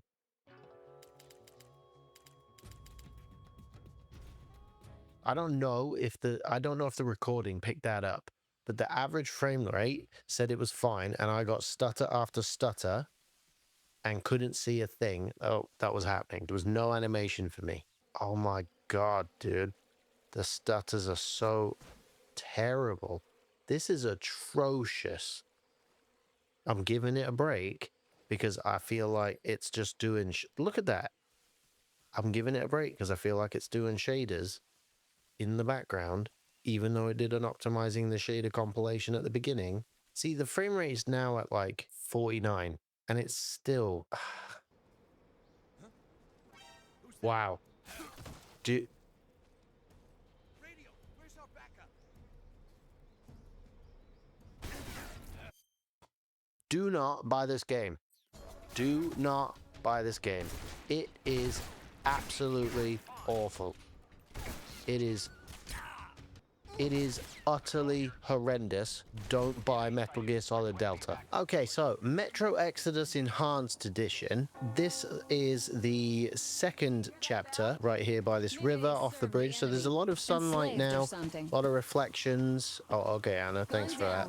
You can see here we're getting about 100 FPS. So the settings that we have here, ultra settings, motion blur is on low, ray tracing ultra, DLSS performance, and then reflections of ray trace, VRS 4X, Hairworks is on, and advanced physics is on. So this game's kind of slower, but this first person obviously requires a good smooth frame rate. So at 100 plus FPS, I think it's pretty good.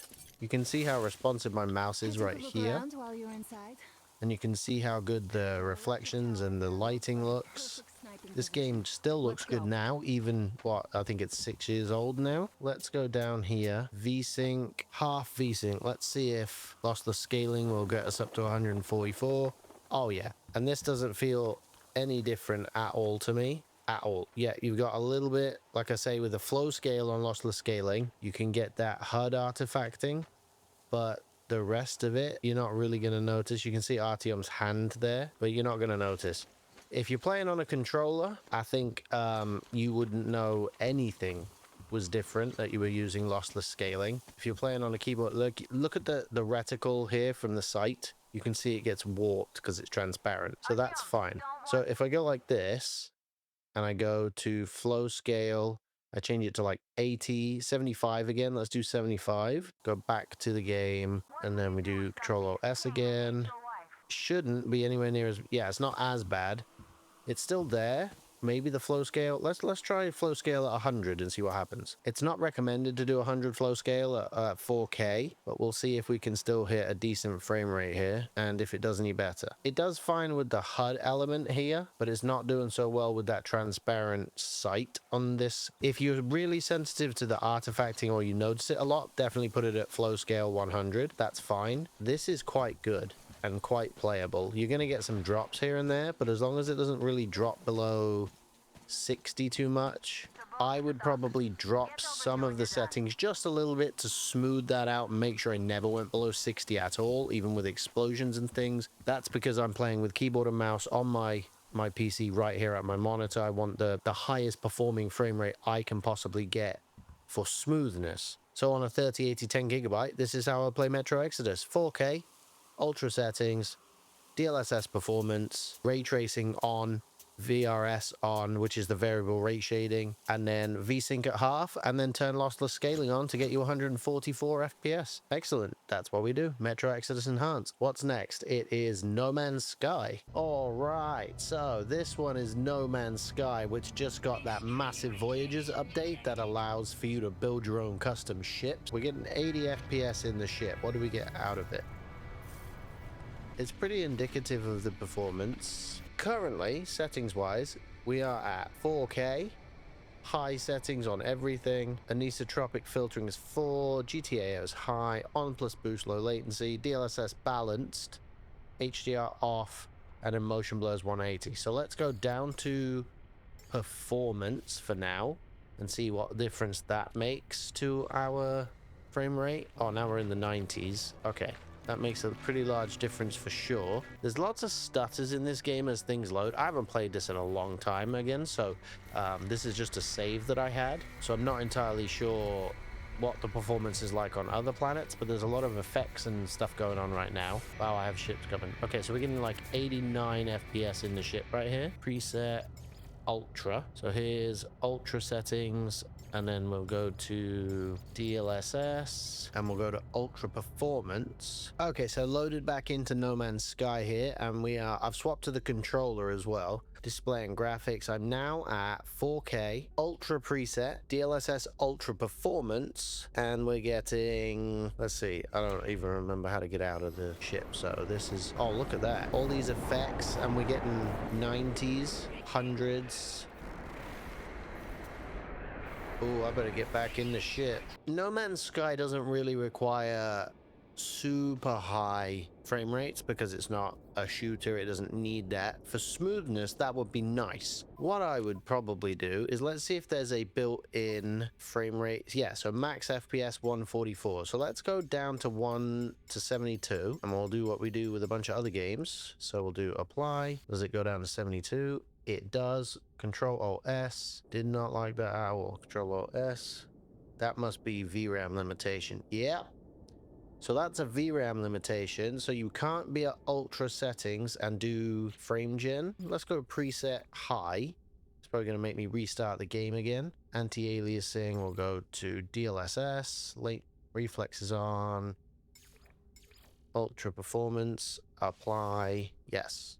So it's going to make me restart the game again. High settings with a max FPS of 72. DLSS Ultra Performance. Everything else is as it would be on the high preset. Now we're going to do Control Alt S. So notice now that our VRAM utilization is at about 9.7 gigabytes out of the 10. Previously, when we tried this on Ultra, it jumped to well above 10 and then came back down to 9.9 and our frame rate tanked. At high settings with Ultra Performance, you're getting 72 FPS and you can double to 144.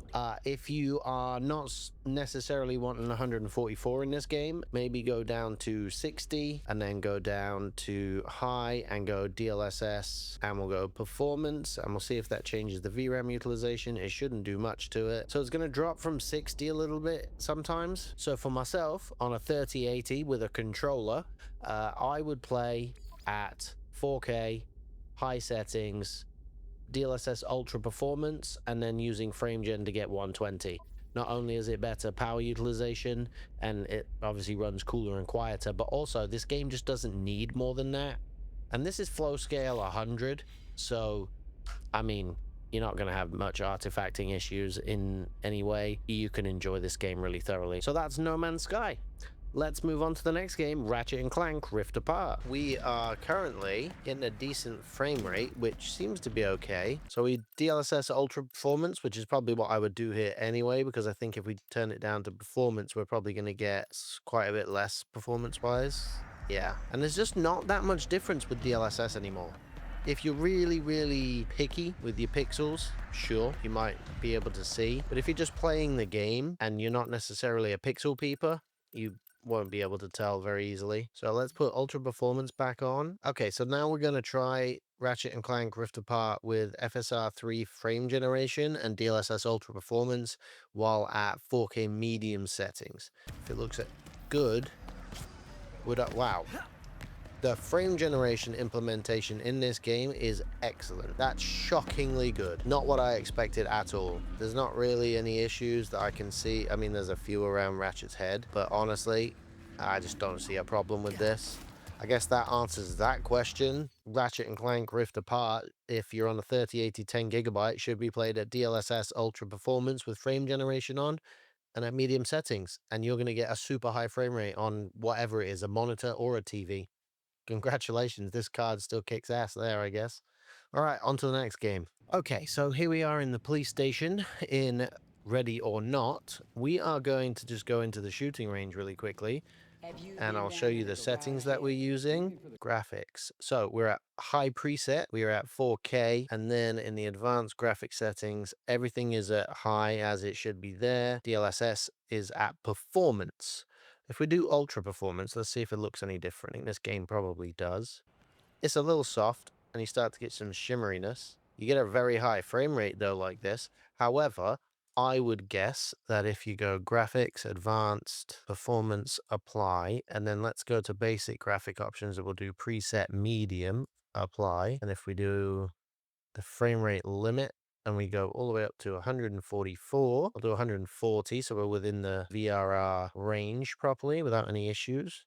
Apply. Do we hit 140? Yep, we're not even using the full GPU power. Textures still look good. This one's also a really easy one. Characters look fine at medium, and you've got some headroom here. Yeah, that was easy. Ready or Not. If you want to play Ready or Not, we're going to do medium settings, DLSS performance. Easy as that. Done. Don't even need frame generation. Okay, another game that I've never played but is here to benchmark because I know a lot of people love it. This is Red Dead Redemption 2. So in the settings, we are at 4K. I have graphics set to the first favor quality option. DLSS is at performance. I have the sharpening left at default. All right, so here's the last part of the RDR2 benchmark. And we are above 60, which is good. For how good this game looks and for the level of graphics that I set it to, that's pretty good. Granted, we are on DLSS performance too, and this game is older, but it is an intensive title. The animations and everything still look very fluid and very good in this game, even compared to some of the modern games, so Rockstar did do a great job on this. I've never played it though, it just seems too much to get into until I have a lot of time available. The details are good here as well, so the details aren't being lost, so I'm going to look for that when I swap to the balanced mode. Yeah, so maximum's 101, minimum's 28. I don't think that would be playable if it happened a lot, but if the drops are very minor maybe for most people, especially on a controller. So then let's go back to settings. Okay, so this time I'm going to change everything to high. So we'll just change this to high. Anisotropic we'll leave there. Anything that says ultra, we'll change it down. We'll change everything down one setting. So now these are all on high. Yeah, so we'll leave these locked to where they are because I don't want to mess with all the advanced ones. We'll do a benchmark and I'll be back at the end and see if it made any difference, meaningful difference to the performance. All right, so the high settings made a massive difference to the actual frame rate, and now we're getting in the 90s here. What this makes me think is that I would lock this, so I would run it at these settings, set an FPS cap of 60, and then use frame gen to get 120 for the smoothness, because this game just doesn't need, again, similar to like No Man's Sky, it doesn't need 90 FPS. If you want it, great, but for smoothness, which is what most people want, just use the frame gen from 60 to 120. So the minimum FPS is still 28, so that just means it's loading something in that always does that. Maximum 153. So huge difference. There's like a 50% bump in performance on the maximum FPS. The average FPS performance increase is about 50%, so that's pretty good. You can turn the textures back up again if you'd like to be a little pickier with the image quality. But let's see if there's an in-game lock for frame rate. 60. And if I Alt-Tab and I go to lost the scaling, scale. So when I went to borderless mode, it changed the output to 144. Let's go like this. Let's go to Riva Tuner. We'll do a 60 lock. Now I'll rerun the benchmark with a 60 FPS lock through Riva Tuner, and then we'll see at the end in that last section if we're able to stay at that 120 FPS with frame gen on, and if there's any artifacts or issues. I'll be back then. LSFG is doing a really good job now with the frame generation in RDR2. It seems to be dropping from 60 here and there with the cap on. This would be a pretty smooth experience on a controller especially. If you're playing this on a 4K TV with HDR turned on, I think this would be a fantastic experience. Especially for a single player story game like this. Yeah, the smoothness is still there. So for RDR2, that's how I would play. I would play at 4K, high, DLSS performance, and then turn lossless scaling on to go from 60 to 120 FPS. In Resident Evil 2 Remake, quality FSR 1.0, which not great, but I mean, at quality settings, it's fine at 4K. Variable frame rate, TAA, high texture quality, high all this stuff. Screen space reflections are on, and then all the like extras are off. I don't know whether ray tracing would work very well here, but obviously this is already like right here. This is getting super high frame rate anyway. So because we're well over 144 FPS, I'm going to go back to the menu and then I'm going to turn the ray tracing on and see what we get with that. Okay, so I turned the ray tracing on. So when we go into the options now, you can see ray tracing's on and it's at medium. It's still getting 100 FPS in this area. Reflections are good. They're a bit noisy, but that's also the fault of FSR 1.0 at this point. Let's see if I can cap the frame rate. 60. There we go. How much percentage are we using? 60 FPS.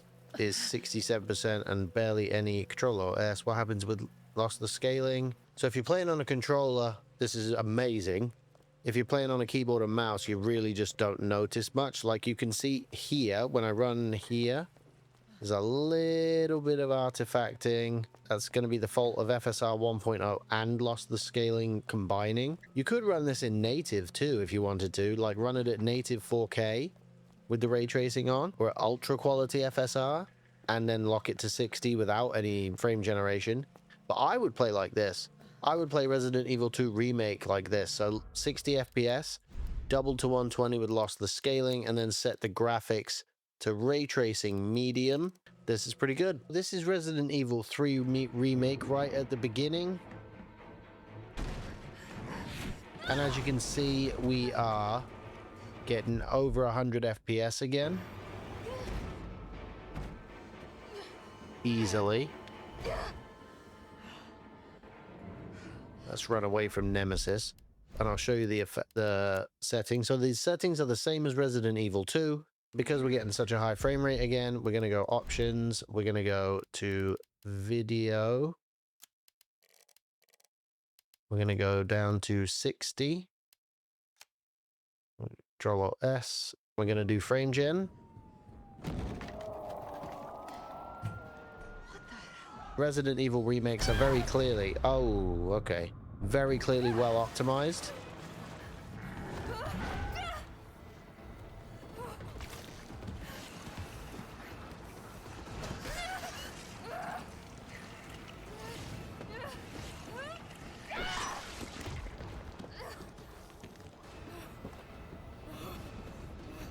They look really good. The ray tracing on medium settings looks good, like the reflections in the mirror in the bathroom at the beginning of this section look good. Effects are good. Lossless scaling, again using 100% flow scale, almost no artifacting whatsoever, even on things like that. Not on the fire, not on the HUD, or my overlay. Jeez. This is a tense way to start a game off. The lighting there looks really good. The shadows and reflections look good.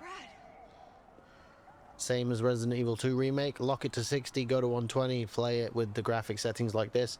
Turn the ray tracing up. I don't know, whatever you want to do to figure out how to get there. I'd play like this. It's easy, it looks good, uses way less power, and it's playable. More than that. Playable. Okay, so this is RoboCop Rogue City Unfinished Business, and I have this set to 4K, DLSS Ultra Performance, and medium settings, since this is an Unreal Engine 5 game. And we are currently getting... This is right at the beginning of the game. There's lots of effects. That's not bad at all for an Unreal Engine 5 game. But if I go back and change this to... Let's just do a direct comparison. We'll go to FSR Performance. And then we're in the 70s. There's a little less shimmeriness. Like if you just look over here where the light reflects, like right there under the car, over here, there's a little less shimmeriness in performance than there is at ultra performance. Like you can see that there. I like quite how smooth this is right now. Now, the downside to this, I'll show you here in the menu, is that because we are using DLSS, but we don't have DLSS frame generation available to us, FSR 3 is not FSR 3.1. And 3.1 separates the frame generation from the upscaler. So, if we choose FSR, we can do FSR at performance, and then we can do frame generation on. Let's have a look what happens with FSR performance. And we'll look at that shimmeriness and stuff again. So you can see that FSR performance just doesn't rebuild the image anywhere near as good. It's even worse than ultra performance DLSS.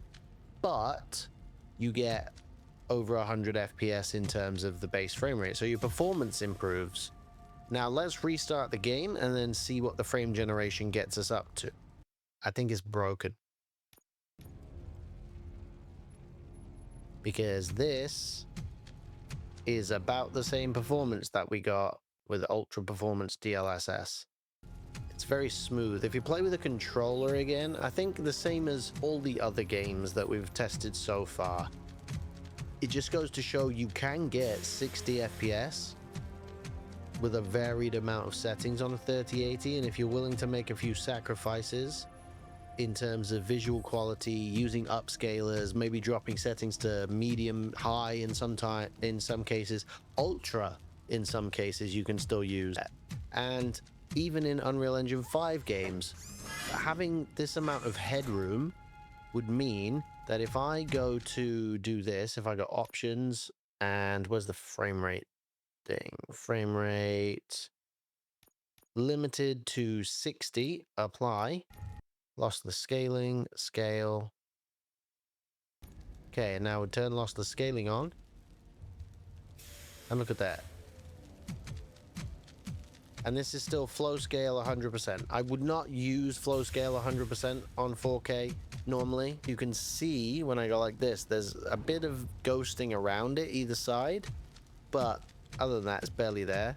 And the actual frame generation itself is excellent. So again, here's another game. If you're playing on a controller, I would definitely lock this to 60 and go to 120. I don't think I would do 72 to 144 because you want the headroom for everything to just work better. Or if you're okay doing 60 by itself with no frame gen, turn some of the graphic settings up, turn the upscaler up to maybe performance or balanced even, you might be able to get away with on a 3080, and that would work. Though something I really like about Senua's Saga Hellblade 2 is the way that in the graphics menu, they give you this frame information for the settings that you have. So I currently have it set to medium settings, 4K DLSS ultra performance as usual with the 3080. Let's use the controller instead. This is more likely how most people would play. So we'll use the controller and we're dropping into the 60s here. As usual, DLSS looks great with... You could probably override this. I don't know if this one's using the transformer model. If it is, which I think I set it in global settings to override everything with the transformer model. So if it's using that, it looks excellent. If it's not using that, then the transformer model will get slightly less performance, but it also will look even better. Because this is more of a... There are a few QuickTime events I've seen. I haven't played far enough for one. There are a few QuickTime events. But this game is very slow. It's more like a walking simulator with some interactive elements that look really good and have a decent story to it. But it's only like 5 or 6 hours long. Let's see what happens. Just lock to 60. Can we then get to 120? I'm going to turn the flow scale down on lossless scaling. But I think we might be able to do it. So we'll go to lossless. We'll turn the flow scale back down to like 75%. Let's just try that. Scale. Let it scale up. And then we'll jump in. What does it do? Again, with the controller, even though it's getting less than 60 FPS, I am not noticing any issues. I'm not noticing issues with the effects like the rain or the fire, but it is a little much for lossless scaling. So let's see if we go back to lossless and we go the flow scale down to 50, let's see if we introduce any issues, but if it improves the actual frame rate that we seem to be getting. There's a little ghosting around the hair. That's probably normal. You can't see that, especially with DLSS Ultra Performance on. But again, I would probably play this game like this, which sounds strange. We've been able to get 60 up to 120 in so many games with a 3080 for 4K gaming on a TV. Well, you're not playing at 4K, you're using an upscaler. Okay, and upscaling to actual 4K, not like the consoles where they upscale to say 1620 and then that gets stretched to a 4K image on the TV. Or sometimes even less than that, getting stretched to a 4K image.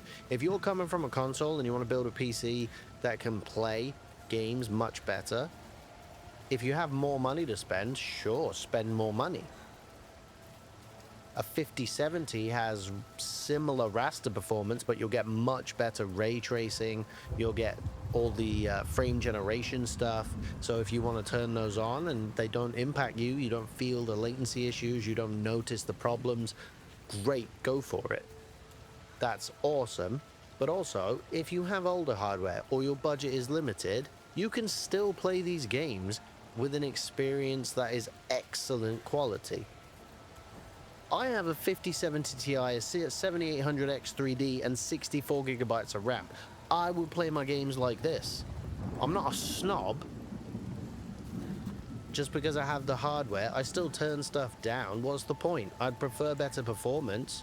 If you want more visuals, turn stuff up. The 3080 is more than capable. So since it's more than capable in Senua's Saga, let's move on to another game. The next one is a slightly older one. This should smash it out of the park. Shadow of the Tomb Raider. Ultra settings. We have ray trace shadows on. We have no motion blur, no lens flares. Screen effects and everything else, pure hair including, is all on here. And then display is with DLSS balanced. So let's run the benchmark and see how well this goes. Oh well, okay. Apparently this game is still super intensive. We might start by turning off pure hair and go down to high settings, leave the ray tracing on. It drops so quickly. Okay, so let's try and run this at ultra with the pure hair on low and no ray tracing and DLSS performance. So let's try that. We'll see how that goes.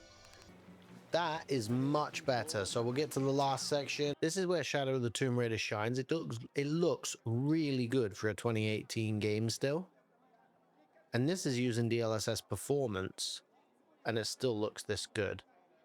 All the details still there on Lara, still visible, looks great. I think most people would rather have the performance gain and a slight loss in visual quality, if any, and to most of those people, I think that loss in visual quality would be imperceptible. So yeah, you're looking at average in FPS of 116 there. So that's how I would play this. I would say, can we do half refresh rate? Yes. Apply. Yes. Okay. So let's do 72. What does it say our utilization is? 58. Let's do... We're at 50%. All right. I'm going to rerun the benchmark with LSFG on and we'll see what happens. So as you can see here in the most intensive area, it does drop from 72, but it didn't drop below 60 yet, which is kind of nice. And we're not using the full card. Very close, but we're not using the full card.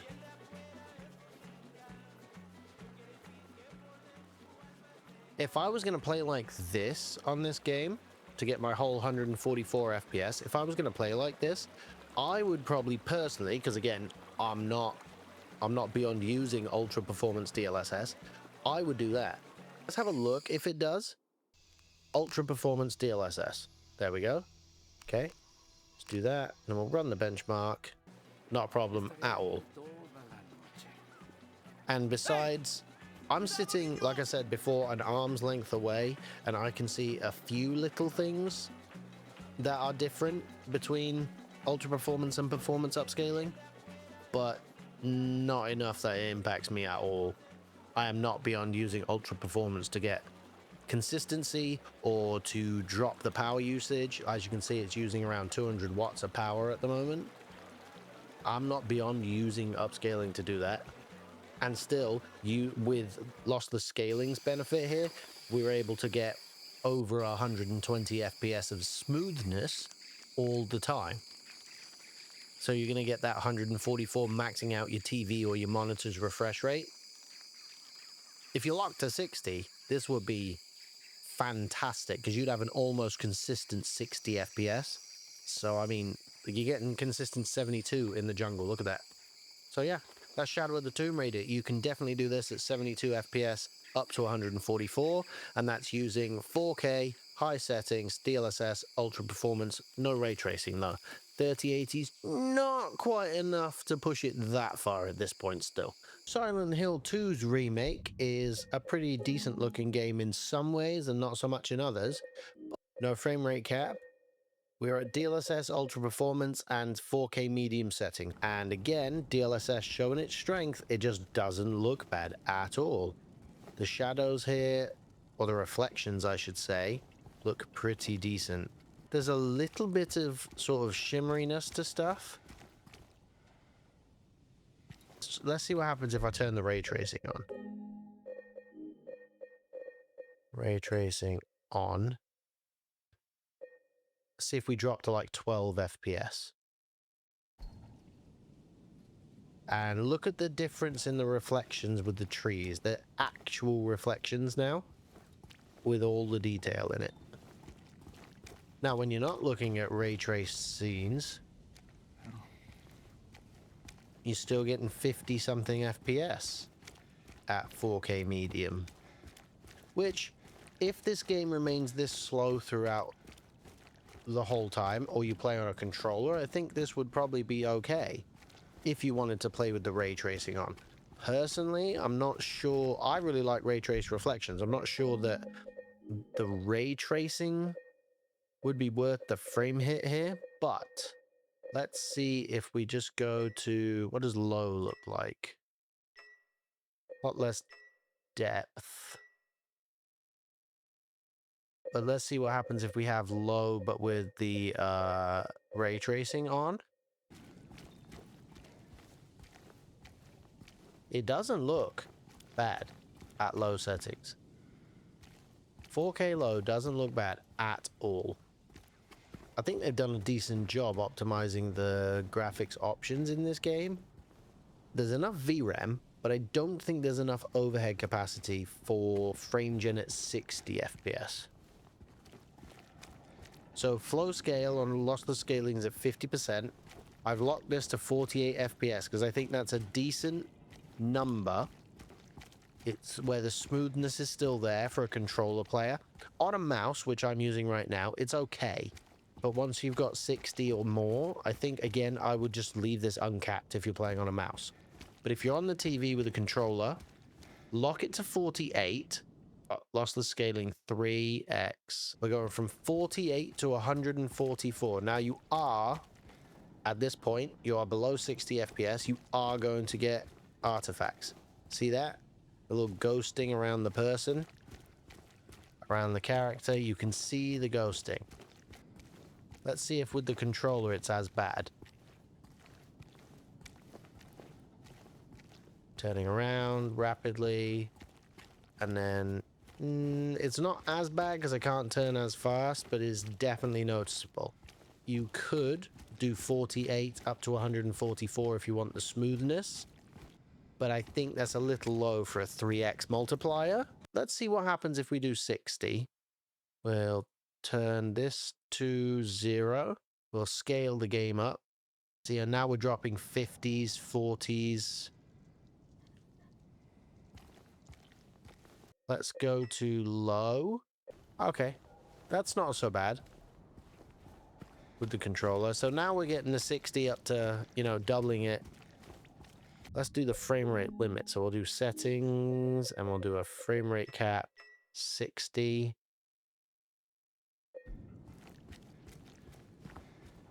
Yeah, that's acceptable, I think. So Silent Hill 2, if you want to play at medium or high settings, then obviously you're going to have to accept a much lower frame rate.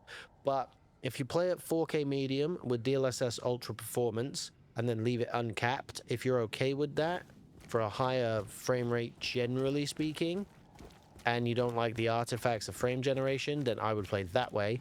However, if you don't mind a little bit of the artifacting, just want the smoothness, 4K low, and lock to 60 FPS in game and then double to 120. So there's a few options for Silent Hill. Since 3080 doesn't really give you a clear winner, it's going to be personal preference. All right, so this is Stalker 2, Heart of Chernobyl. Everything's set to medium right now. DLSS performance.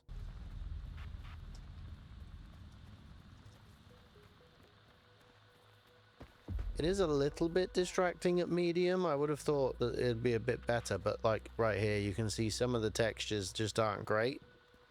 But you're not really looking at those most of the time. I mean, it runs a bit better than I expected. I did think it was going to run terribly. I mean, it's not bad. Lots of people would probably play like this. Because, well, I mean, it feels relatively smooth.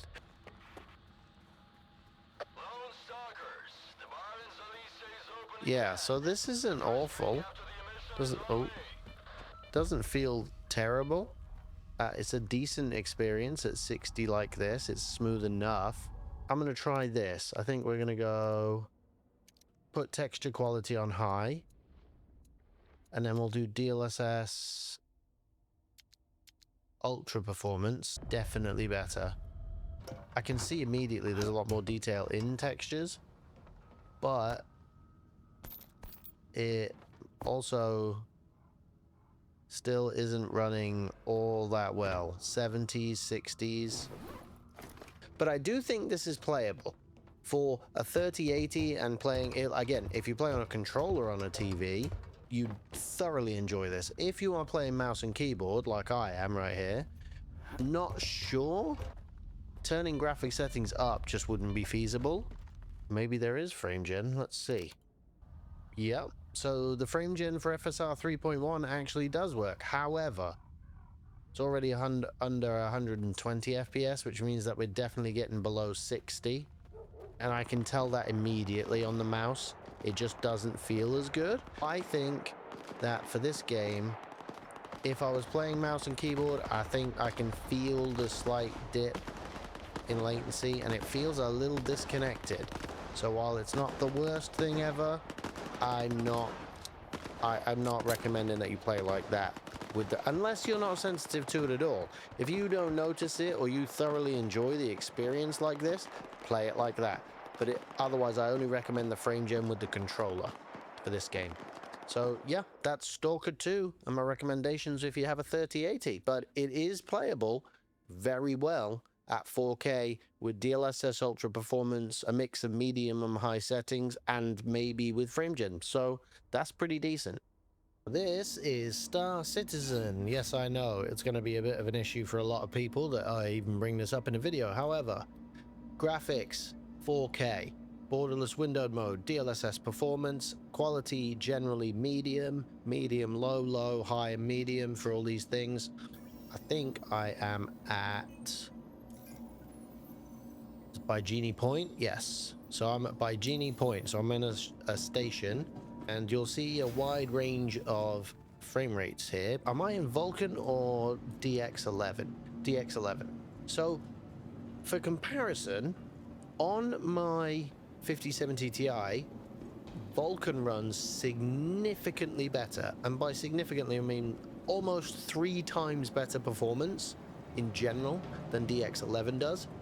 But Vulkan on the 3080 doesn't do that well. DX11 is better. I will not change the settings on Star Citizen because you always want as much smoothness as possible, and they don't really make a huge amount of difference. Now, if you want to, you could do 48 FPS and then do X3 frame generation to get 144. But because there's so many HUD elements, there gets a lot of warping that becomes visible, and it just, like, for instance, all of these lines and things that you see, the holographic stuff, all start to get warped. They're okay once you're static, but the warping is really bad, entering and exiting the menus. I don't think that frame generation is necessary on a 3080 here. If you prefer the smoothness, fine. So I'm back in Star Citizen again after I did the first test, because I thought I'd try something and show you guys what I mean about the warping of the UI. We'll go like this, and we'll do 60, and then we'll just do X2, and we'll do flow scale 75, and we'll scale it up. So you're going to lose some frames here anyway. You can see that when you bring up the menu, the FPS drops significantly. And now when you get a HUD in a ship, which I'll show you, it gets significantly more noticeable. But you can see here that I tried to lock it to 60. Now if I turn off lossless scaling, we get 60 FPS. You can play like this if you want to, 60 locked, excellent. I mean, 4K 60 in Star Citizen is fantastic, but if you want the smoothness and don't mind the artifacts, we're going to try something else, which is we're going to lock it to 48, and then we're going to use the ×3 multiplier and scale it from there.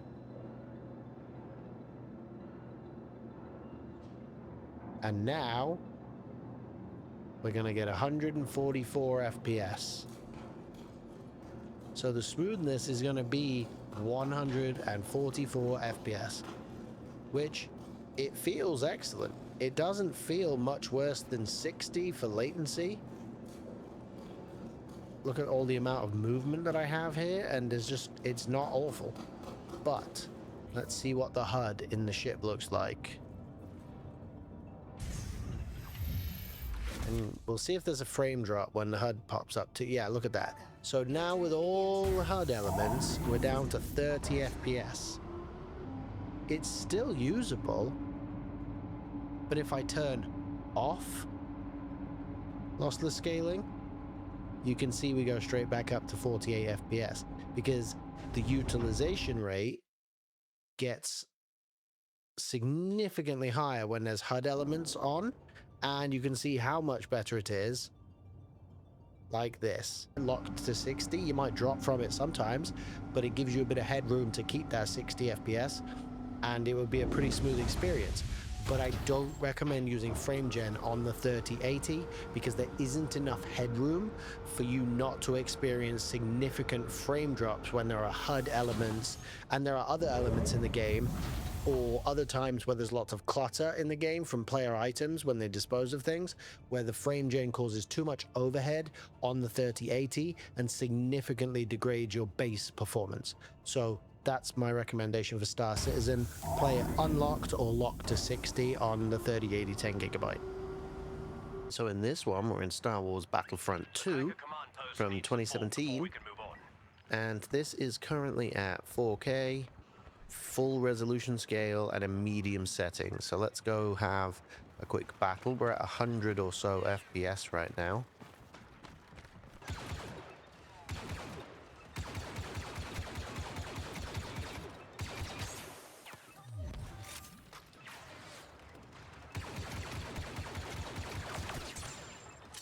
So I know if you're trying to play competitively, you might want to go down to low on this. So let's see what happens if I go to low. Low.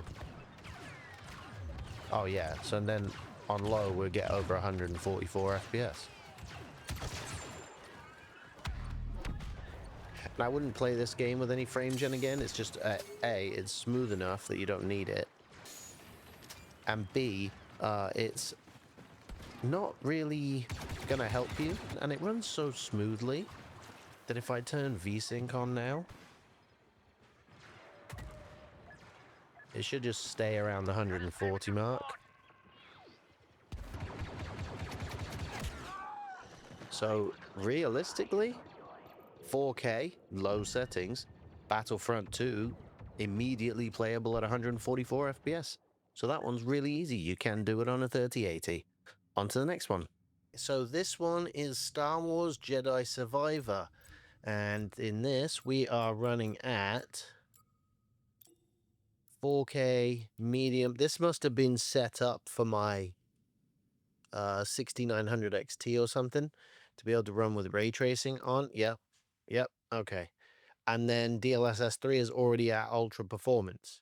So, okay, let's see what this does. Let's see how well this does. I'd say probably pretty well, because I think the 3080 is capable of this. Oh, yeah. Hey, look at that. We're getting 80 already. 90 FPS. It's still dropping to 70 or so.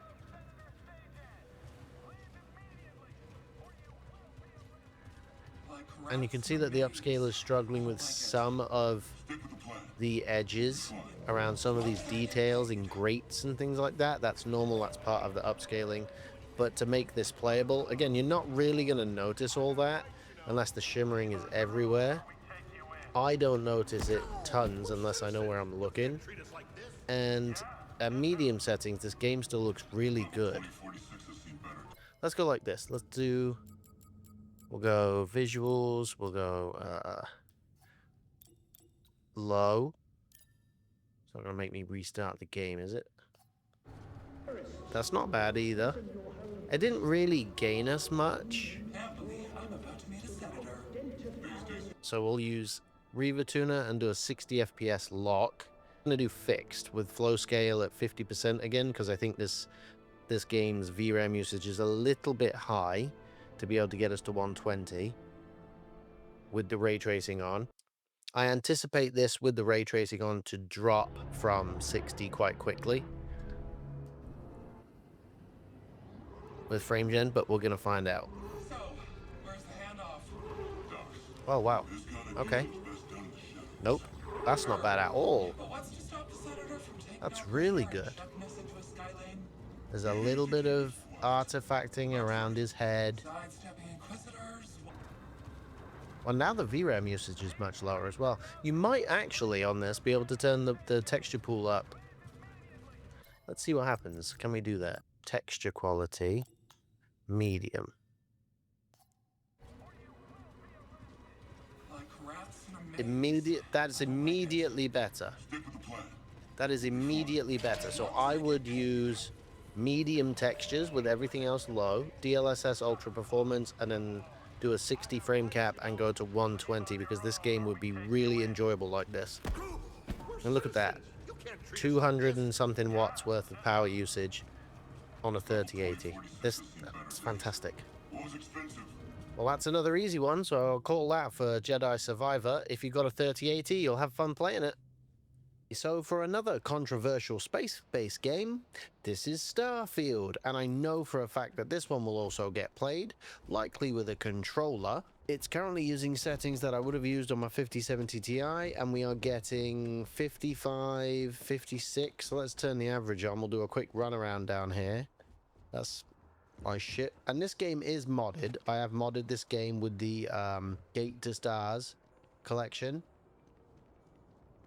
So it may run a bit worse than the stock game or the standard game. But look at that frame rate drop. I don't know if that's VRAM related or if that is... Oof, it kind of looks like it might be VRAM related. Yeah, that's definitely VRAM related. It's not got enough. Settings, what are we at? Display... Okay, let's go graphics preset medium. We're going to do DLSS and we're going to go straight down to performance. Ultra performance we could do too. Yeah, let's do ultra performance on the 3080. So medium settings, ultra performance, reflex on, sharpening at like 50% instead just in case. VRS is on. And then we don't have any frame gen right now because you have to use FSR to use the frame gen. Now, see, now the VRAM number hasn't changed. The issue, I think, is that it knew it was about to exceed, so it was trying to dump it into RAM. And I have 64 gigabytes of RAM, so of course, and I'm using OBS and I have some tabs open, so 33 gigs being used is not unusual for me. But if you have 32 gigabytes, Windows will just use it. 32 is more than enough for your average gaming machine. You know, this isn't actually bad. And yes, we're using FSR or DLSS Ultra Performance. Let's see what happens if I go and use... Let's change it to Performance.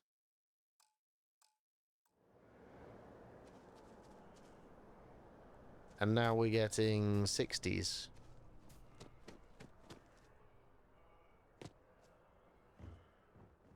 At medium settings.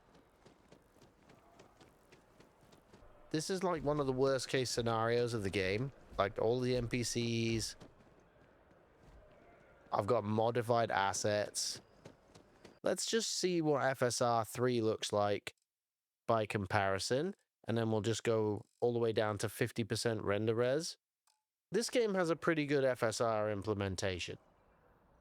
But see the flickering over there? Because I can see this image is a lot softer. There's just a bit missing from this. And yes, you could change the sharpening, but you can't really fix what FSR is missing that DLSS does have in this game's implementation. So let's see what we get here. So if I go back to DLSS and then we go to Ultra Performance, the difference is massive. You can see it. So there, it doesn't know what to do with that light. All that light is actually flickering. No, it's not. So it doesn't know what to do with that light when I stand right here, because the shadow and the light don't make sense to the upscaler. So you can see how that flickers. But you can see that there is almost no flickering over here and over here. It's very... When I look at it, you can see it come back, because there's a lot of lines. You don't get great techniques used to upscale lines like that, and DLSS is doing its best. It's massively improved over FSR 3 here. So I wouldn't use FSR 3 even with frame generation. If I drop to low settings, we'll see if anything improves. I'm not sure you want to play this whole game in low, but, you know, if it gets you a higher frame rate and that's what you're after, maybe. But you know what? Low in this game doesn't look the worst. The textures are a little bit worse. Let's go have a look at the ship and see if the detail's any different. We're reaching the 70s. This game just should run better than this. It doesn't look good enough to run this badly, but low doesn't look bad. DLSS Ultra Performance looks pretty damn good, actually. Let's look at an option to use for this.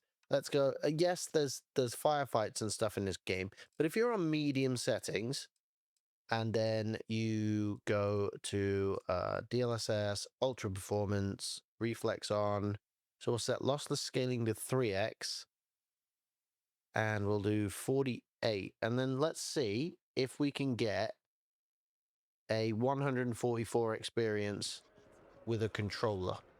Maybe we can.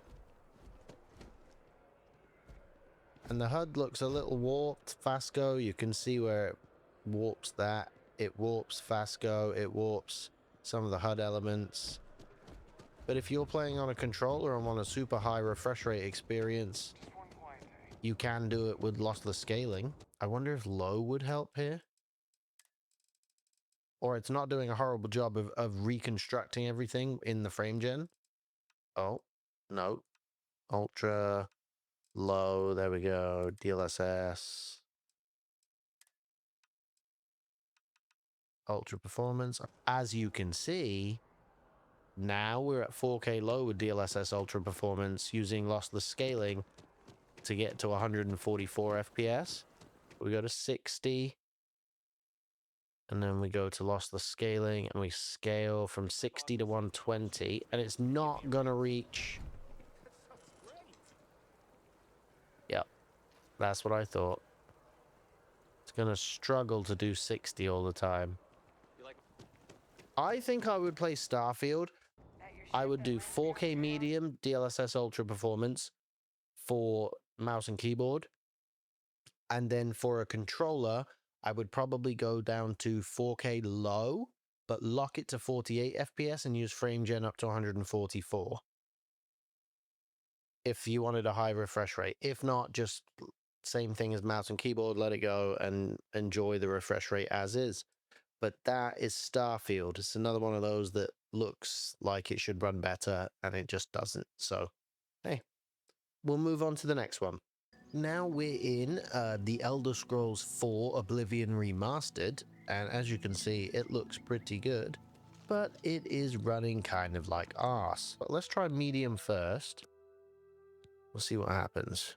Let's see how medium does. Probably getting the 60s, maybe 65, 70. Do a little moving around. Okay, so medium really doesn't do much for it.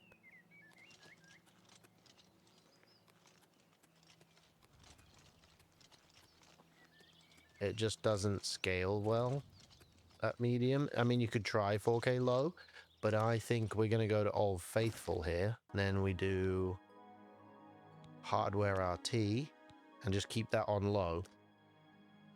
So now we're at medium settings, Hardware RT on low, and DLSS Ultra Performance. Again, no frame gen, we just can't use it. What do we get? Roughly the same performance. So you would definitely lose an amount if you just stayed on high and went to Hardware RT. It's not bad. Could be worse. It's still playable. I mean, if you're used to playing this at like 30 FPS on a console or something again, this is going to feel really good.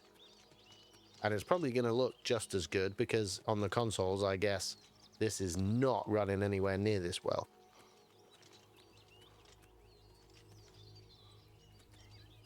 The details look fine.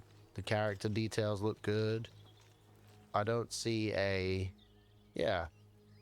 Character details are still fine. Let's see what we get if we just run around up here. Can we maintain somewhere close to 60 average with the hardware ray tracing on? Oh, whoa, that definitely not now. Look at that big stutter.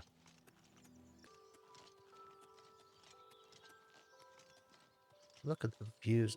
I mean, it does look good. One thing the Elder Scrolls games do is create some scenery and some backdrops that look fantastic, and this looks great. Okay. The Imperial City. I mean, we're getting a 60 FPS average and we're playing with ray tracing on in this game, so I think let's not skew the average with the loading screen.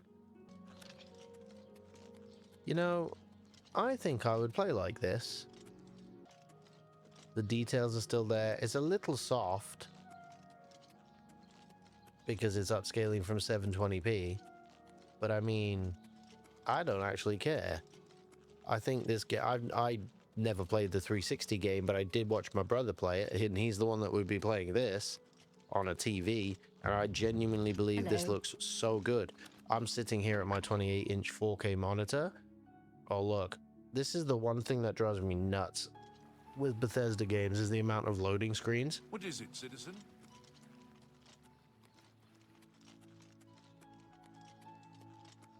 This is good, though. I mean, like, I get that you're upscaling and the 3080 is supposed to be a powerhouse, but it's using 200 watts and we're using ray tracing and we're getting 60 plus FPS. You have my ear. I don't see a bunch of citizens and people yet.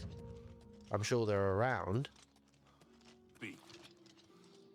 Yeah, while things load in, it gets a little stuttery and the 1% load drops, but it's honestly really good.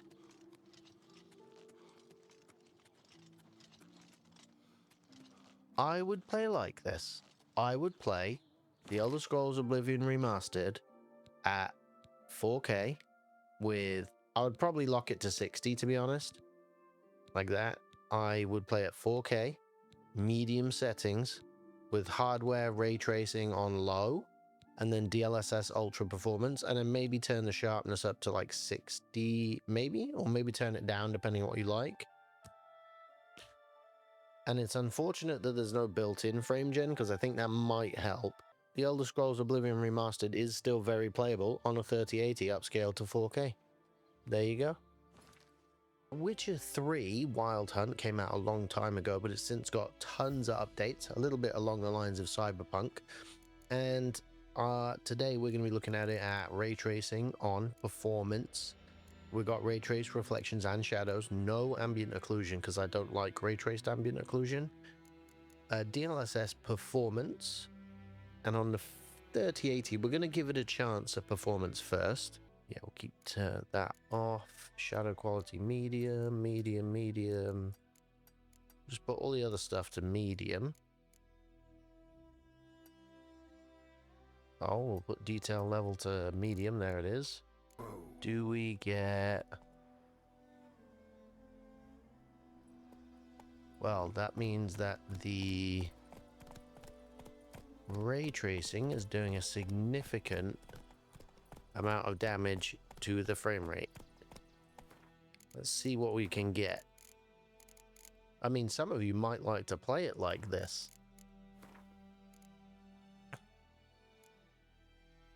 Let's turn ray trace shadows off, and we'll just do global illumination and reflections. Only gained us a few FPS. Alright, well, we're going to Old Faithful then. And yeah, there we go. Look at that.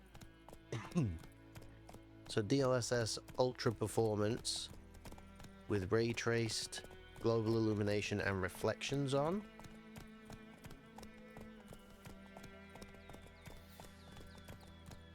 Everside. The Northern Realms. Radovid's realms, don't you mean? Temeria. Or the old. I've never actually played this game. I only own it to benchmark it. Believe that. Look at the light. This looks so good though. I'm playing on my mouse, but if you're playing this on a controller, which is probably how I would play it, I'd probably stream it to the TV. If this is what you were doing, I would say that this is a good experience actually. Let's see what happens if we turn the ray tracing off. And then we do performance DLSS, high settings on everything. Okay, so now DLSS performance on high. Go. Does it look significantly different? The screen space reflections are alright. That's it, Rose. They're very generic, they're not real. But I like the lighting in this game. I think this looks really good.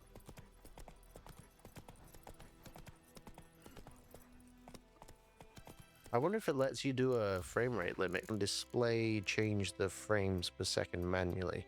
So let's go 60. Can we get 120? Yeah, and you've still got some headroom. Ray trace reflections and global illumination. If we turn the ambient occlusion to SSAO, and then we turn everything else down to medium like we did before, the lighting does look better with RTGI on. Move it. For sure, ray tracing looks a bit more realistic, but we don't have all the ray traced features on. And because we don't have all the ray trace features on, it's not necessarily a fully improved lighting and realistic experience, but the game does look really good. If you want to play with ray tracing on in this game, you absolutely can. Maybe frame generation if you want locked 60 and 120 FPS. Try to get there. You're gonna dip sometimes, but maybe that's worth it to you on a controller. Maybe the visual improvement is worth it to you. If you want the smoothness to stay at 60 all the time, maybe don't use frame gen and just lock it to 60 or 75. That's it, Roach. And that might work too. It's a good looking game. DLSS performance, no ray tracing, and then high settings. The Witcher 3 is fantastically playable on an RTX 3080.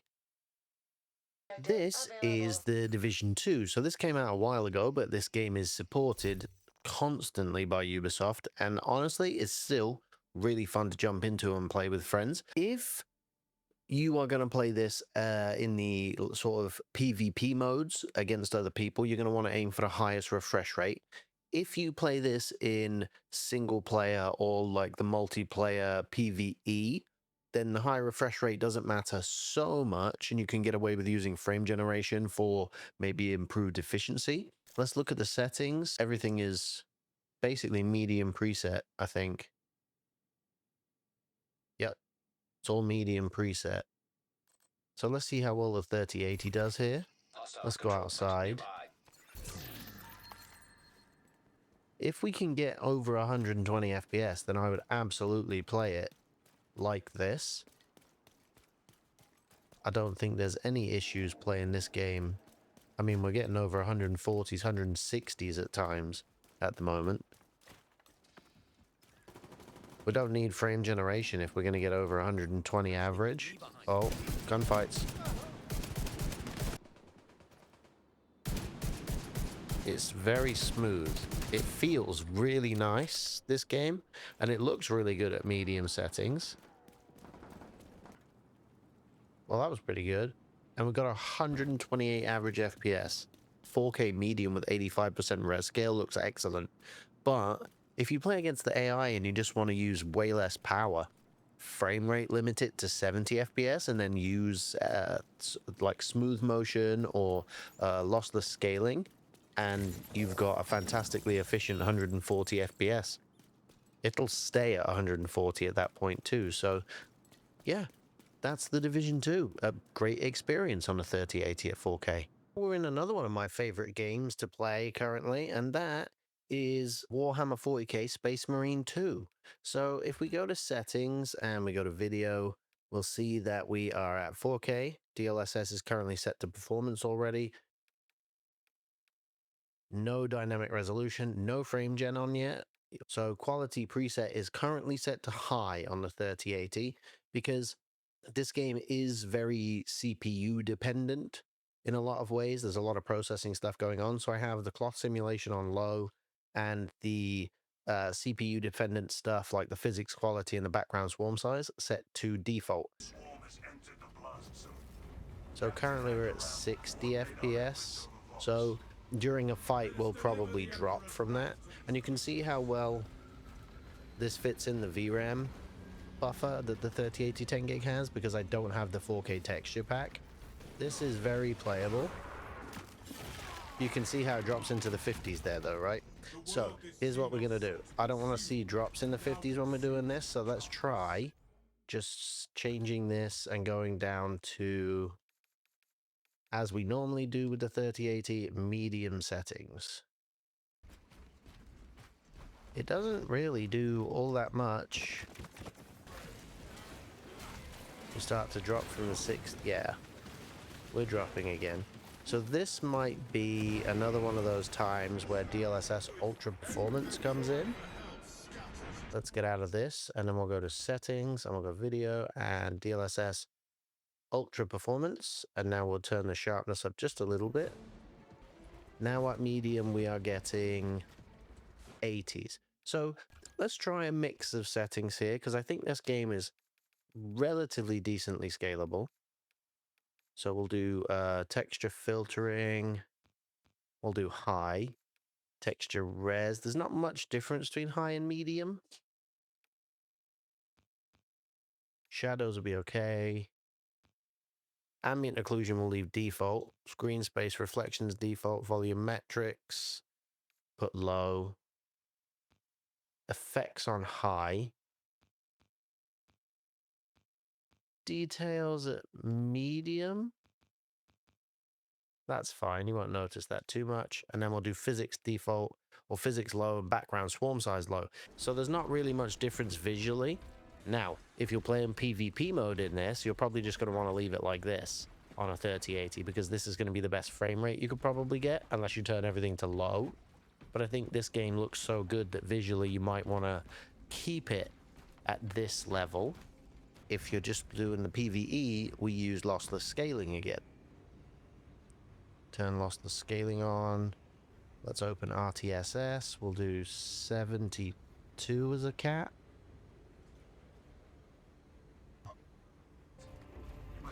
Okay, so we're getting 60s here. You're doing PvE stuff like this, it might be worth just playing with the frame gen here, because at X2 mode, that's pretty good. I mean, it doesn't feel bad on a controller.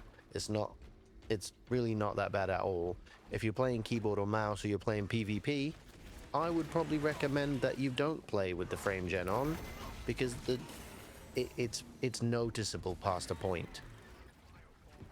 Like anything below 60 really starts to become noticeable in terms of like movement and responsiveness and things like that. LSFG is really good. It's not magic. But I would, if you're just playing on a TV with the 3080 and you want to get that 120 plus FPS most of the time, I'd probably play like this.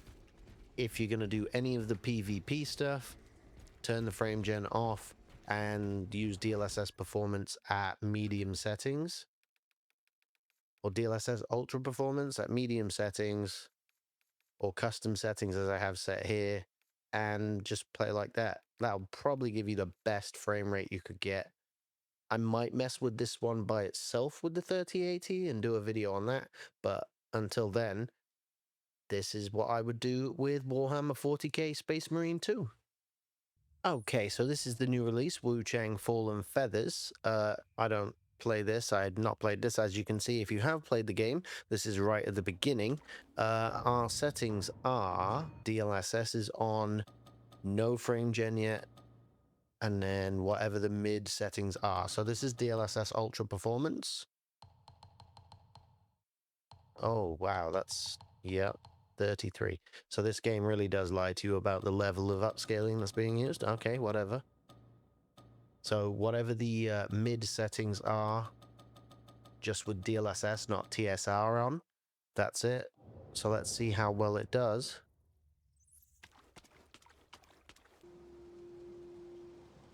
This and Black Myth Wukong do look very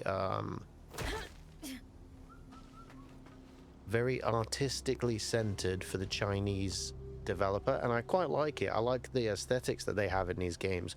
I think they do look good. I think there's a way that they make these games look, and the cultural stuff that they bring into the game makes it look different. It's artistically good, but the performance is lacking.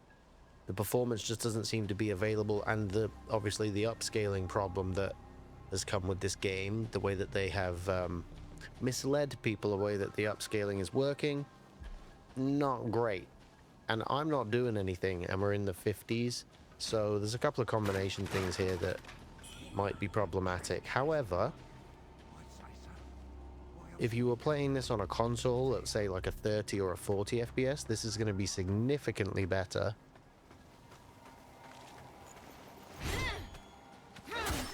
So let's turn it to low settings.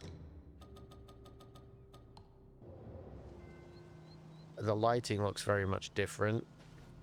We're getting the 70s now. Some decent shadows, there's good textures still. If you don't mind drops into the 50s, then set this to mid. Go to advanced settings, and I'm sure there's a guide somewhere of like how to optimize this a bit better. But I would, yeah.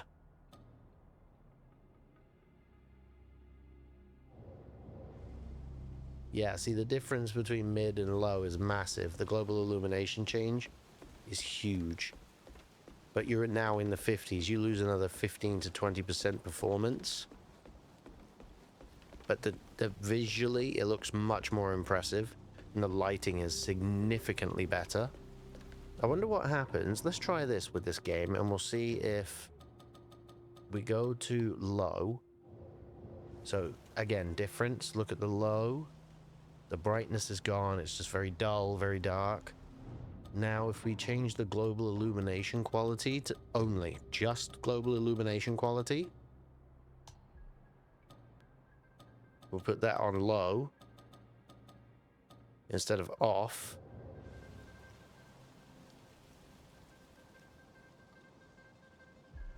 So now the color is back, the lighting is back.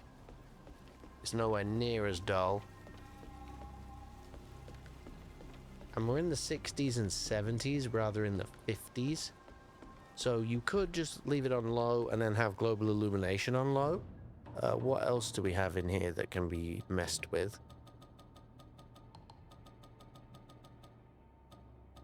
Ambient occlusion on high or low. Let's leave ambient occlusion on low as well. See if it makes any difference. I would probably play Wukong Fallen Feathers on a 3080, aiming for 4K on a TV to get the smoothness as high as we could possibly get, but without degrading the visual quality significantly. I haven't played more of this game. I don't know how fast paced it gets. I don't know how much more intensive it gets, but I would play this game probably like this. I would say 4K, go to overall quality, set it to low, and then leave everything at low. Change this to DLSS for the upscaler. If you have a 40 series like 4060 or 4070, then you can use frame generation and you'll get a much better experience for smoothness. And then if you have a 3080, leave everything on low and turn the global illumination to low as well, and ambient occlusion to low, and you should get a playable experience on your 4K TV. And it'll look probably better than it looks on a console, and it will definitely run better than it looks on a console. So that's Wukong Fallen Feathers. Although this is the 10GB version of this graphics card, it still really surprised me how well it runs 4K. If you go on the internet, and lots of us are on the internet, you would know that 10GB isn't enough anymore. And while that's certainly true in a lot of games to run native resolution and massive texture packs, it's just not true if you're just trying to get a playable experience, and if you're building something to play on a TV where you sit far enough away and won't notice issues with upscaling, well, this might be the card for you. A 3080 10GB performs almost exactly the same as a 4070 in lots of instances. You're just missing modern bells and whistles, and your ray tracing won't be as good. But if you don't care so much about that and want high performance and capacity to play your games, this for $300 might be the king still. If you liked the video, didn't like the video, please do the usual YouTube things. I've been Joss. Thanks very much for watching. I'll see you next time. Bye.